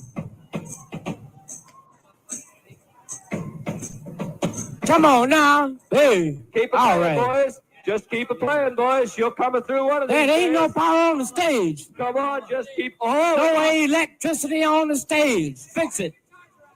This is the captain speaking. We have reached our first emergency, and we haven't even got by the boundaries. Well, why don't you rectify it pretty damn quick? Let's everybody put their worries and frets to mind to produce some electricity for the stage. It's about time to get it ready. Yes, because there is wires all around here plugged into. Okay, so just the reason I played that, this is like opening, right?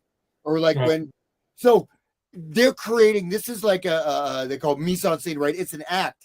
It's agitating, right? They can't get the mics to work. Yet how the hell are they talking on the mics? Right. They don't have power, right? So electricity, focus your mind on your problems, on your stress, right? So, you know what I mean? So what I'm saying is that things that go unnoticed, right? So that, it just seems like, oh, these goofy, zany guys are all stoned and they don't have their power working. Well, how are you talking and running all this equipment if you don't have power, dude? If you don't have power, they didn't have those, and they have like 10 microphones, and they obviously recorded it on very high-end recording gear, which did not have external batteries at that point. You know what I mean?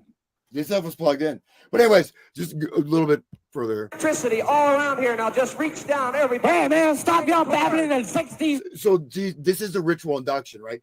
We need electricity. Everyone, because they're bringing them into this, the thing, the space. Phones. We need some power. Power. We need the power. The power. Anybody that can produce steady power. You got the power. Power. Come on now.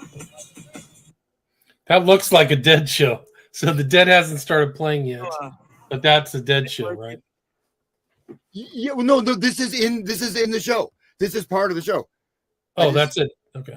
This is I mean, that is a Dead show, or I thought that was an acid test. No, that were the house band. It was a Dead show. Okay. Also got interested in. Is that Frost Amphitheater? Is that at Stanford? Do you know where that is? I think it's at one of those houses. They rig these houses up. Yeah, they would go up into the hills above Palo Alto. They go to one of these places. I can't remember the name of it.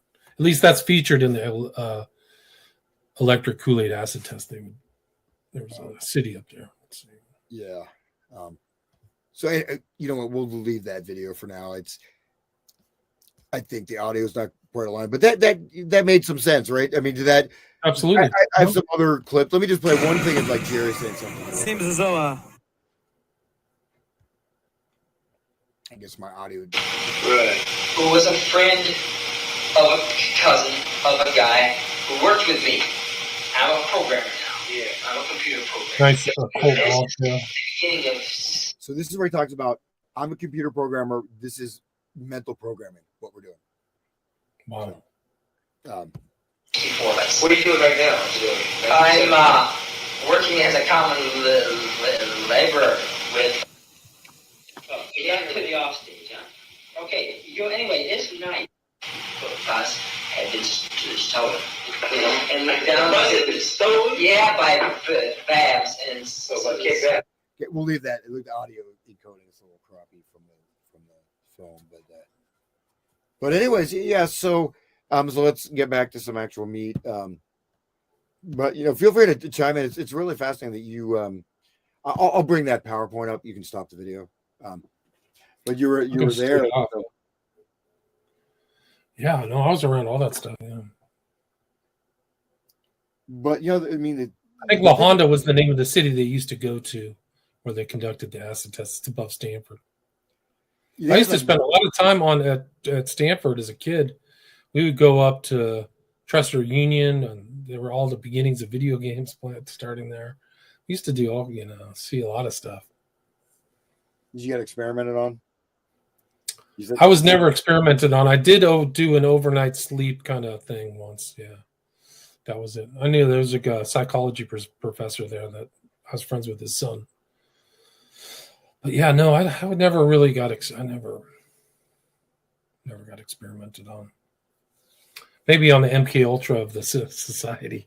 Yeah, maybe you did. You just don't know, man. No, I was never. I don't have any flashbacks of anything like that. I'm going to trigger your alter personality. Yeah, no. Thank God, no. Have you heard that? I had some clips. Look, but I think that the whole thing, this whole acid, the culture jamming, culture change, social engineering is the experiment.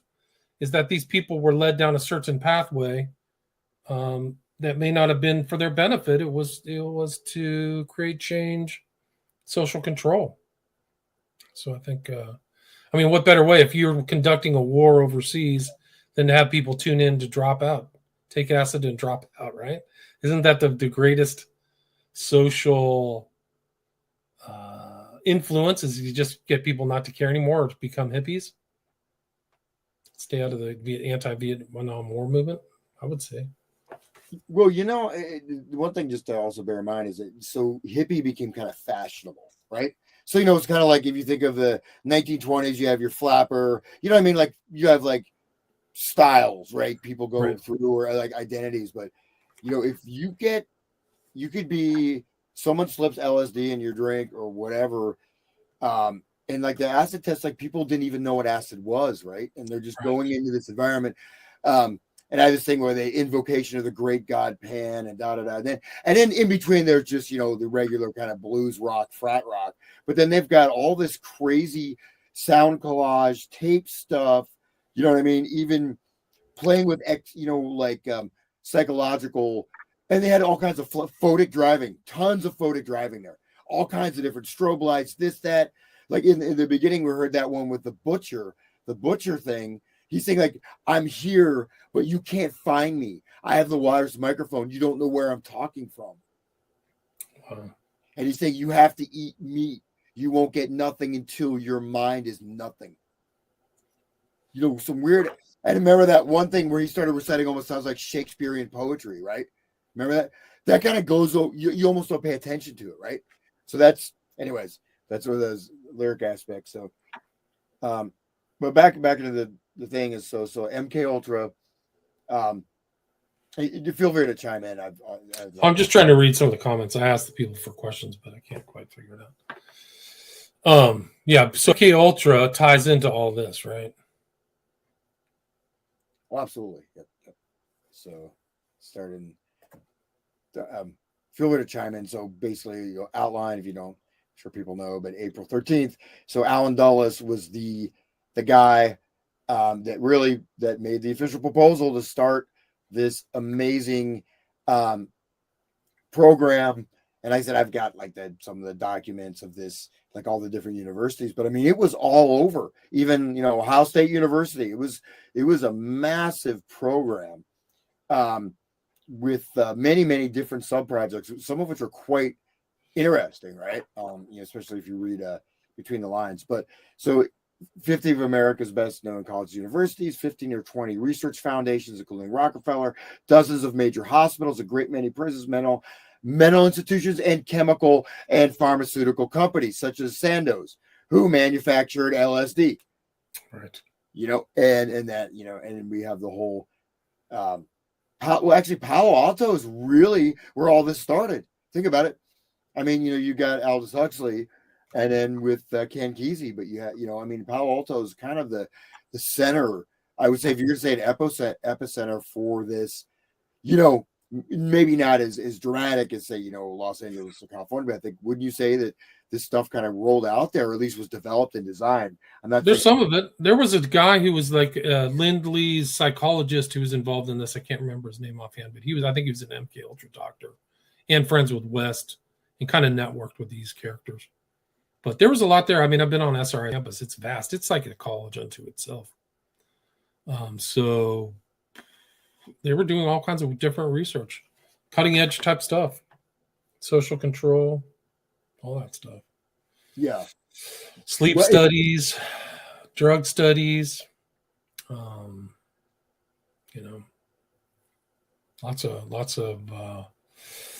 of high-end minds were definitely there. Yeah. Yeah. And so, I won't go through all this, but yeah, 200 well-known private researchers, and we go through all the different things. So examples, hypnosis, electroshock treatments, LSD, marijuana, morphine, enzodrine, mescaline, seconal, atropine. So, and so there's all kinds of different, obviously, of these experiments in different areas. But, Palo Alto, I'm talking about music and counterculture related. I think Palo Alto is kind of an epicenter of that, or really important. There's a lot of things going on there. There's no question about it. Lots of interesting things. They had connections to Berkeley. Had like an advanced school, kind of like SRI. I can't remember the name of it right now, but there was just a lot of cutting edge research going on there. There's no question about it. I can think of like Philip K. Dick. You ever read or checked out Philip K. Dick? Yeah, I just did a show on him. Yeah. Okay, like Valis and stuff. He was Scanner Darking and no Valis. Yeah, he was a meth head too. He was an interesting guy. Ah, was meth or it was meth? Huh? Yeah, it was meth. I think it was Benzodrine was his helped him write. So probably it might have just rotted his brain out. I don't know. Well, he did see God, right? He had the pink light. There's a Philip K. Dick is kind of interesting, because so many of the things he predicted, but he started like the Valis trilogy. He's talking about this rock group, but there's a vast alive living intelligent system, which is like some satellite that's like beaming stuff down on the earth and da. But the music stuff, he has some pretty interesting and he kind of outlined some of the stuff that was actually going on with some of the the mind control stuff in certain ways. But, interesting. He definitely had a broad frame of reference. He was very well read, kind of understood stuff. He understood alternate realities, things like that, or things that are precursor to meta or whatever this whole thing is. Oculus. Pretty sharp guy. yeah. Very influential, yeah. I mean, see if I can find any questions. Please continue. Go ahead. Okay, well, let me just a little gap here.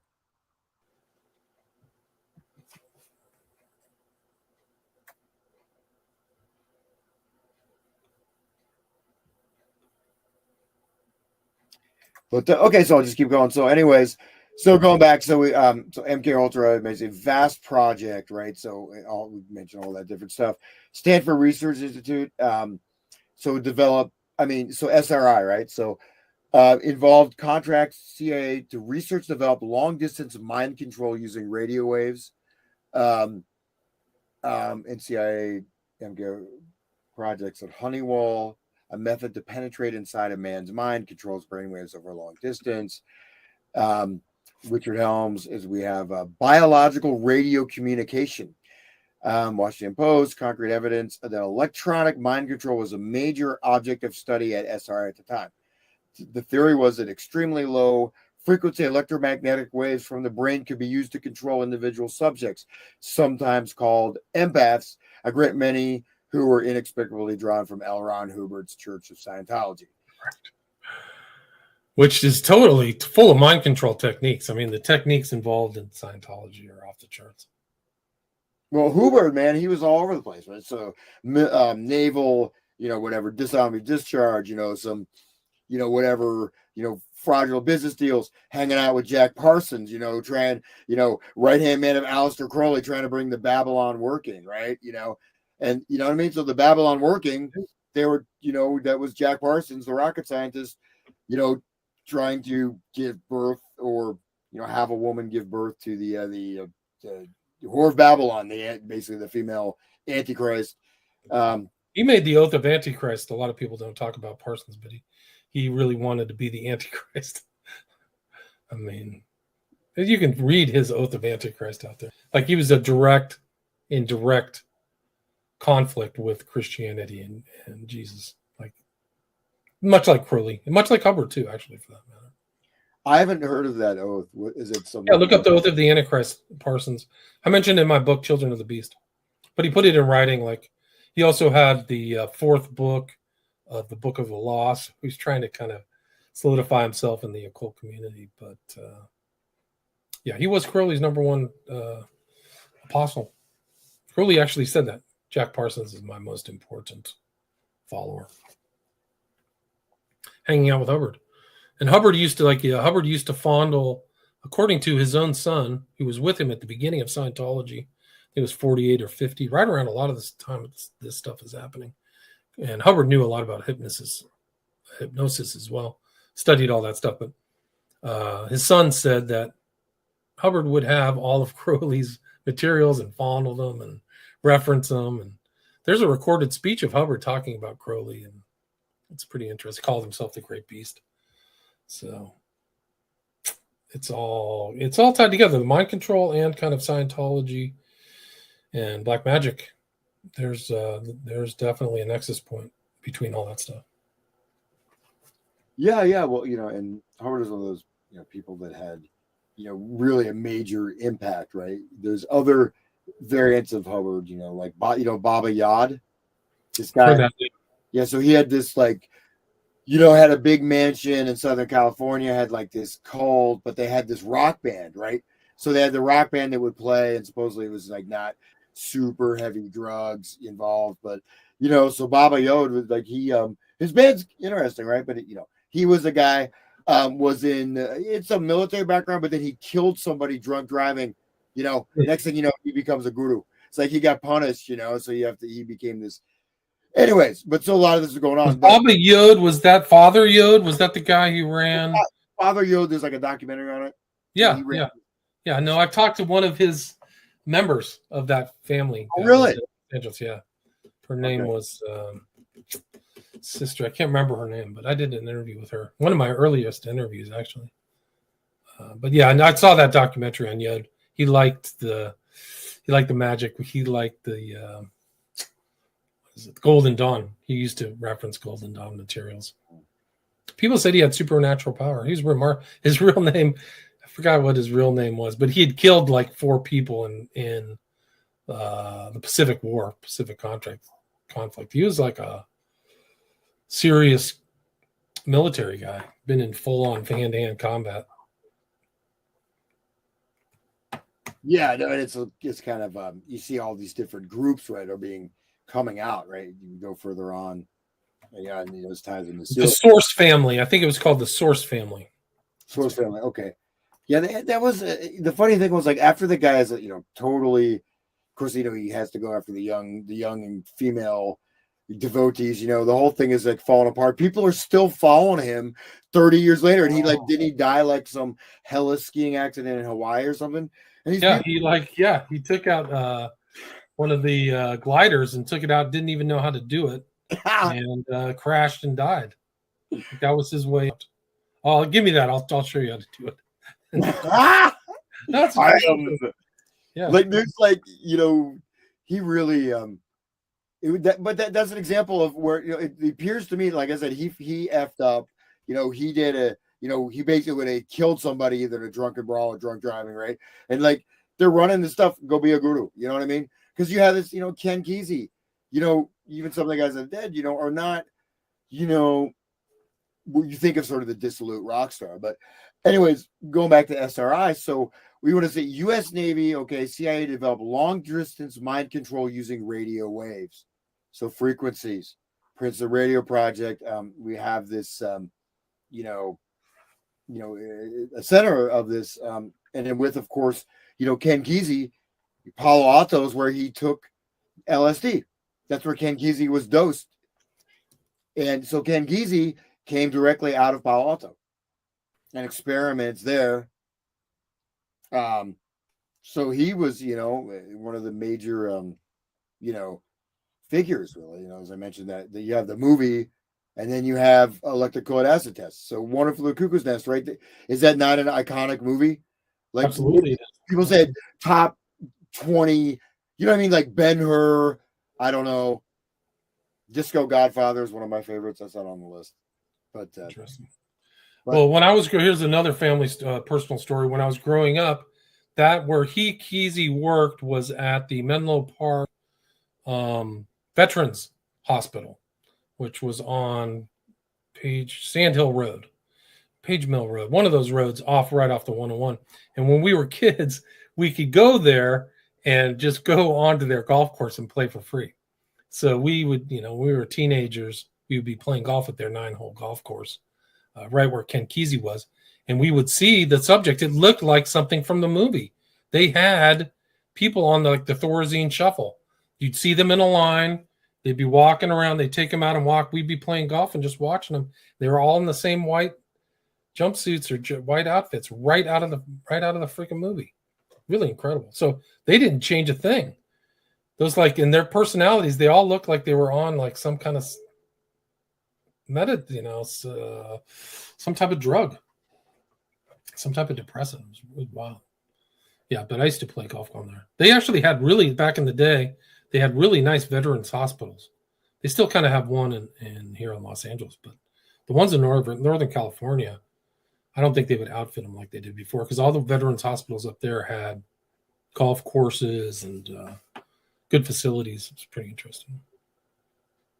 Like little estate things they used to have. Yeah, they just used to build things with much more space than they do now. But the interview that I did was with Dr. Elena Michaels. So you can look that up if people want to listen to what it was like living in the Source family. the title of the interview was Father Yod and the Source Family in Los Angeles, with former member Dr. Alana Michaels. Was I calling him Baba Yod? I don't remember that. I just remember his Father Yod, and he's dude.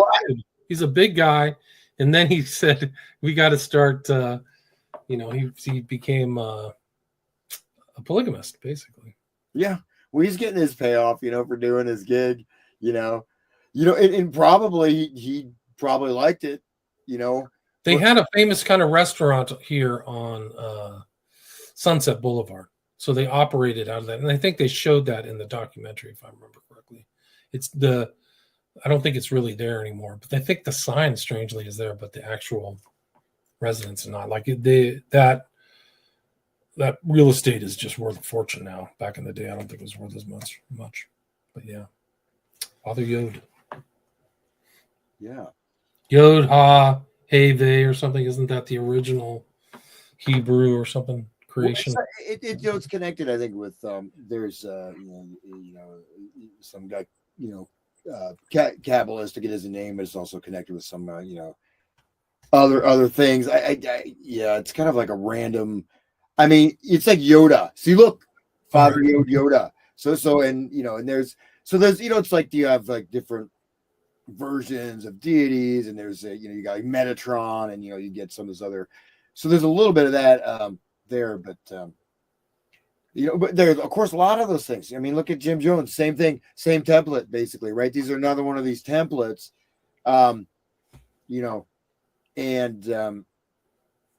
anyways, so but just going back a little bit to the Grateful Dead, I have recordings of them talking about like when people would go through the acid test, right? This is Owsley, and they had a group mind.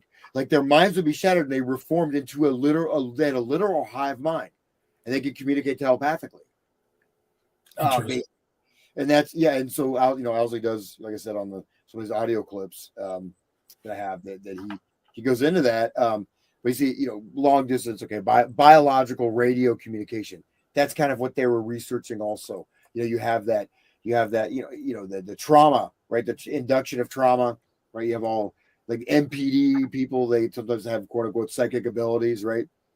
You gotta, and so there was a bit, and they had some kind of, far out things. Of course, we got Sidney Gottlieb, right? So he was like he looks like the town mayor. It's like I'd buy a car from that guy. Yeah, no, he had a good cover. They all kind of look like that. Look at you and Cameron too.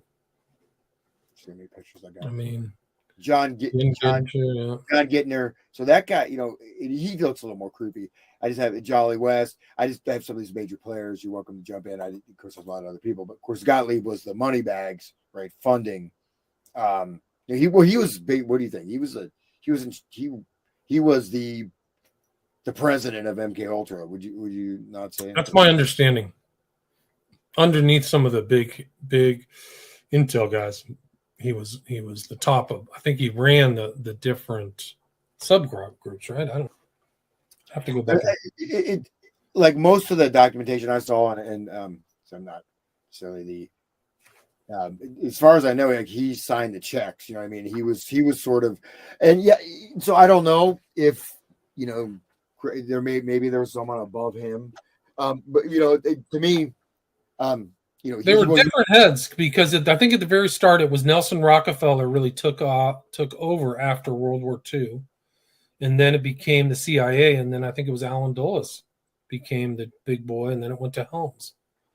So I think it was all those types were overlooking it. Like I know Nelson Rockefeller knew a lot more about MKUltra than most of the average people think. He was there before the CIA even started, like in '47. So they were interested in those topics. Before the National Security Act.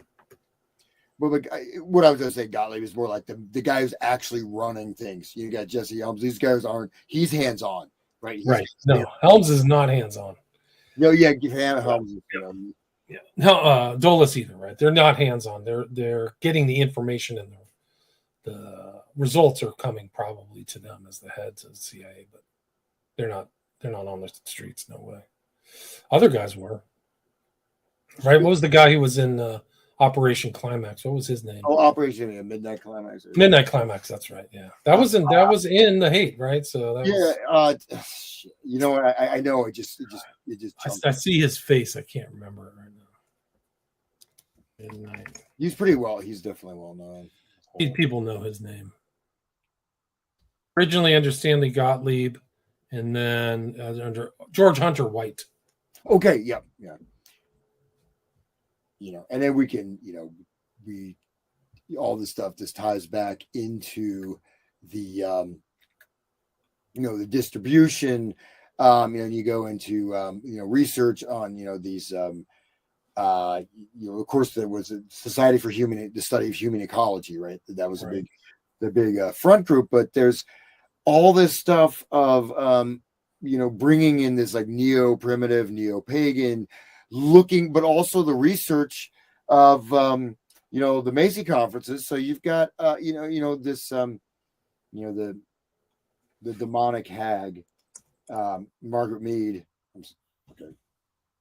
Well, I get sued for that. Explain what the Macy conferences were, because I don't think a lot of people know what that is. Okay, so the Macy conferences, almost behind this, we're talking about MKUltra. Macy conferences were extremely important for basically formulating a lot of what we see in the world around us today. These are very high level sort of think tanks. Originally started for conferences on cerebral inhibition, which was another word for hypnosis. But they were, there's publications that came out of them, but they were very absolutely influential. Everything, the whole word, cybernetics, cybernetic system theory, and all the Esalen Institute, connected with Tavistock. So you want the real outline. If you can get the actual literature, the Macy conferences, I would say not even the public front, but sort of the theorists, maybe even on a deeper level than MKUltra was. But yeah, again, you have Bateson, you have Norbert Wiener founded, Norbert Wiener, who was a rocket scientist. So originally, it actually started before this, but the Macy conferences were cybernetics means the steersman. It's a command and control mechanism. So originally it started out, we were working with missile technology, guided missile technology, and creating feedback loops. It was extrapolated to all of human society, the human brain, everything you can imagine. And you have many, many, many important people involved. And that, of course, then we have a great intersection from the Macy conferences to the Grateful Dead and to that whole scene, the whole earth. And then this is where we kind of cycle back. But anyways, I don't know if that's a short version. But they had also all kinds of weird occult stuff. There's a Macy conferences seance they did. The Macy conferences, because Norbert Wiener, cybernetics was really, there's like a book in the 50s, Maxwell Maltz, Psycho-Cybernetics, right? Same time Kinsey report came out, you have the cybernetics popular book with, Norbert Wiener, cybernetic system theory is, if you want to look at operant stimulus conditioning, what I talked about in the beginning, who's the steersman, right? This, there's not just quote unquote mind control, but really, you have this research into these, primitive cultures, so to speak, quote unquote, right? So Margaret Mead, who was a lesbian with her husband, Gregory Bateson, who was, this, sort of H.G. Wells, Aldous Huxley, high level, high status British intellectual, who is known for the quote unquote double bind, the creation of schizophrenia. NLP, neuro linguistic programming directly comes out of Gregory Bateson's work. Okay, so that's the whole NLP is directly tied with that, but many, many other things. But anyways, so they looked at cultures, trance, possession. You mentioned, I had that quote from the Rites of Isis. So they looked at this modern conditions of this occurring. She wrote this book on this island in New Guinea where she completely lied out of her ass. It was a total work of fraud. Okay, so her big book, which is like life and sexuality among the Pacific Samoan, or something like that. But basically, man, it is interesting though, because I think West studied a lot of trance stuff, possessions. He was interested in different states of mind. Oh, like yeah, the subtle states of mind that people were getting, and how to induce them. He was also, he was involved in inputting memories, taking memories away, false memory foundation stuff. Yeah, he was something else. Well, me just tying her into that is that so she investigated. So she wrote this thing, but it was like around same time, like, talking about they have a free love society, right? Everyone has sex with everybody else. So whether or not she committed academic fraud because she basically made up her data, but what did she do socially? What did Kinsey do with the Kinsey report? What effect? Same thing. They were all involved in that stuff, right? Yeah. But Mead, of course, was much more on the level of how do we manage, shape, create the type of. I'm not even sure why would you spend so much effort like fucking people up? It seems like just a lot of effort to go. I mean, there's some. That's why it almost goes into this like sort of Satanist. It almost seems like there is an occult level. I think it was MK off, and there were some occult aspects of MK Ultra. But I mean, you was wondering like why would you go to all this trouble, man?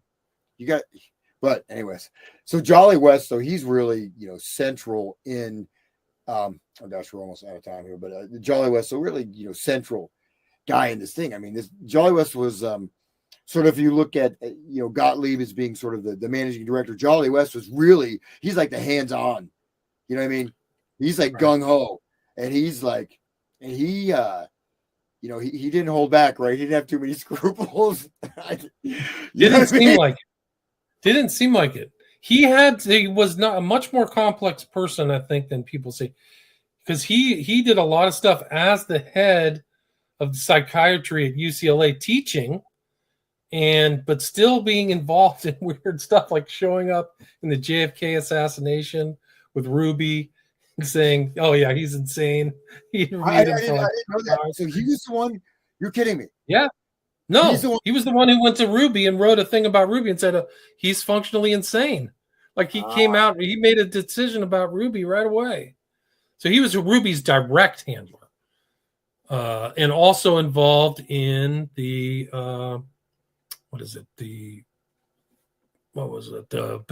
Hearst kidnapping, right? So he interviewed her as well, and was heavily involved in that trial, and offered information. He offered his help, so to speak, and did a full breakdown of her psychology, and then told the court, "Hey, I got a great guy for you. I got this guy Sergeant from the UK who can come in and help." And that guy was one of the darkest MK Ultra, dark psychologists to come in. So he's recommending this guy from the UK who did the most vicious stuff. Like he was like, it would be like the equivalent of inviting you and Cameron to get involved in that. And that was all probably an Operation Chaos type operation as well, much like Manson family, supposedly.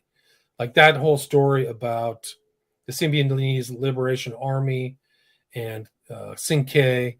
It was all like a fashion story. The dude who was the head of the Sing-K, like he was in one of these like MK Ultra associated prisons in the US where they knew they were doing experiments and stuff like that. Really good book is Revolution's End by Brad Shriver.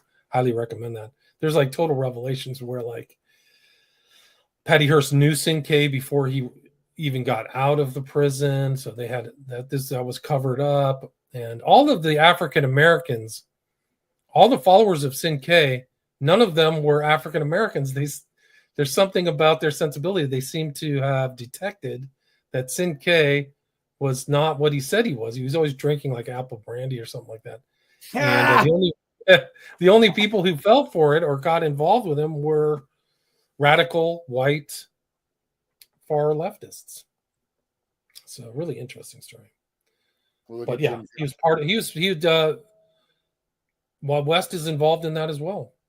And also we talked about the pre-show. He definitely was at Haight-Ashbury studying these hippies, doing significant studies, not like him showing up, and he enlisted graduate students from Stanford and did very thorough academic papers about the hippie lifestyle and stuff like that. So he has a very interesting background. I mean, we can talk about dosing and killing the elephant. Yeah, but he was there. I mean, these guys are like he's a test case for the whole birth of the growth of psychiatry. Like, he knew all this post-war stuff. I think he became the head of psychiatry at a very young age, at 29, at the University of Oklahoma. So he's obviously a brilliant guy. But he had some interesting friends. But he was fighting against Scientology. He was publicly fighting against Scientology and said he was harassed by Scientologists. So that's kind of to his credit. Like, he must have known the techniques they were using, is my guess. So he's in maybe it was fake. Maybe it was just a big cover for his nefarious stuff. I don't know. I would think so, man. I mean, because I guess we're almost out of time, but just to if you look in this, and I have more evidence or whatever, but so it was really a process of cultural. So it's almost like a real-time experiment, right? So you run this is a non-controlled environment, right? This is like an experiment in the field, so that's where it's much more advanced. And so, this, with you pull some of these threads together, it becomes clear that, this stuff, what I find is odd. So we can look at, some of the stuff from United Nations, mental hygiene initiatives, things like that. You can, look at, the New World, but, the New World Order by H.G. Wells outlines some of these, the ideal endpoint, right? But how do you get to that point? And so this is what I'm saying, is that some of the theorizing of this and the actual implementation, but people like Jolly West is doing like Ewan Cameron. I mean, Ewan Cameron was this handsome, urbane Scottish guy. He was head of he was like one of the most renowned psychiatrists. He was the head of the World Psychiatry Council or something. Like, he was at the top, not even like some schlub or like some mid-range thing. He was at one point at the very top, doing the most horrific freaking experiments on people. Yeah. And the psychic driving is, when you compare psychic driving with the Grateful Dead acid test, and then you move that into the other things, you see there's a lot of, parallels there. And that's a good example of, like, Operation Midnight Climax is a known example of a real live test. So they're literally testing the subjects without their knowledge, and getting information. And George White is there drinking whatever hard alcohol. And they never actually followed up with those people. They just did them and said, okay, get the hell out of here. Like, you're done.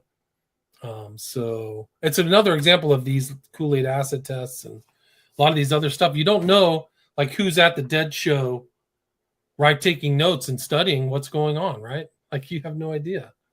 Like, somebody could be there just like this. I'm a psychiatrist. I was hired by MKULTRA to see how these techniques are working, whether people are in a trance state, see how what we can implant in their brains. I don't know. Well, if I play some of these clips, which I won't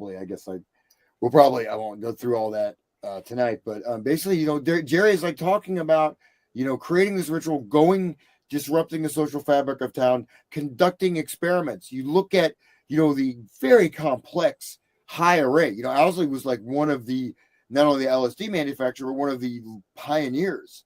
And, this insane, look at the insane speaker arrays, their light show. So this was like the traveling, they kept doing experiments, man. They get, distributing LSD and, doing the experiments. I mean, I'm not, at least, I'm not saying the dead themselves were not the scientists, obviously. But you listen to these guys talk, and they knew all about it. Even talking about a complete, like, where you live in a completely virtualized world. Jerry talks about going into the metaverse where you don't even have to, you never leave your house. You wear a bodysuit and your mind is completely in this computerized world. You even have sex remotely via computer, and everyone has their own language in their own head, and you can go meet another person, but you make your own music in your own language.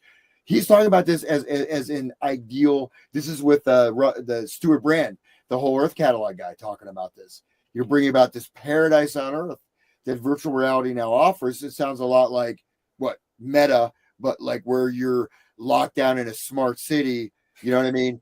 No, it's Brave New World territory. You're definitely in Brave New World, and that's probably what they were trying to do in the '60s, is implement the drugging of the whole population to keep them malleable and pliable and docile, right? That's probably what they were really trying to do, is like, how can we get these people to just do whatever we want without them really knowing it, thinking that it's all normal. It's a pretty scary thought. We are at the 2-hour mark. I got to run. Maybe we should just do version 3. If you have more. Okay, yeah. No, I don't mind. I'm definitely interested. There's a lot of information to mine here. I mean, if you're going Gottlieb and Cameron and West, I can do some more research on my side, because I did the whole thing. It was Father, Son, and CIA was the book I wrote. And his dad, his easy name to remember, he's a doctor, a psychiatrist at Stanford, Dr. Harvey Weinstein. And who, there's like this Freedom of Thought Foundation, I think, that he's part of, where he kind of, because it touched his life, his dad was never the same after Cameron's, quote, experiments, unquote, that he became kind of an activist. So you can see, let me see if I can find that name. But I can bring some more to the table next week, or next time we do a show. Well, you were in this whole area, so that's pretty. I was back in the day. Psychiatry in the CIA was his book. It's the UC Berkeley Human Rights Center. So you can see that. But it talks a lot about, and I'll put a link to that. But were you talking about Sargent? You're talking about William Sargent, who wrote Battle for the Mind? Yes. So West knew Sargent. West recommended Sargent for the what do you call it? SRA, Simi's Liberation Army stuff. Yeah. But check it out. Here's what's interesting, right? So you have William Sargent, who, if you look at their legends, right? So William Sargent, The Battle for the Mind, it's a book on the threat of Soviet mind control. Yet he's actually doing this. And you have these techniques of this, this hypnotic induction stuff. And, we can get into a little, I can get all the neuroscience, but it's not just, you get someone locked, you have potential trigger patterns and things you have a big chunk of the population you can technically manipulate. And right. even with photic driving, with like, think about how all the prevalence of all the pop songs, all the 70s, 80s music, wherever you go, right? 90s, you know what I mean? So think about how coercive some of these magazine articles, the very back in the day, Time and Life, and how you can really get into people's brains just through those images as well. Like I remember, like during the second Iraqi war, I guess maybe it was the first, just tons of propaganda about Saddam Hussein getting into people to make them think of him as Goldstein. These manipulations that are happening. Like you can, once you learn these techniques and understand behavioral science, and it plays into everything that we just went through the last 2 years, which was totally manipulated. I got to run. All right, man. Hans, where's the best place for people to reach out to you? Okay. Yeah, so you can hansutter@hotmail.com. There's an email on my website. I have mindcontrolmusic.wordpress.com. So yeah, please reach out. And I have my web designer. Hopefully, he didn't just run off with my money, but I should have a new website up. But I have like a number of books and other things. So let's do another third, Doug. We can definitely set aside covers in a couple of weeks, and then we can go through some of your additional research that we didn't get to tonight. And then I'll also look into some of my stuff. Maybe I'll play a couple things from some of the videos there was a documentary about Cameron and Weinstein and his dad that I featured on an earlier show. But thanks a lot for listening. And it's Hans Uter. I put the links to your website and your email in the show notes. But this was part 2 of MKUltra for the Masses, Culture, Creation, and Control in the 60s. Hans Uter, Utter. Thanks so much.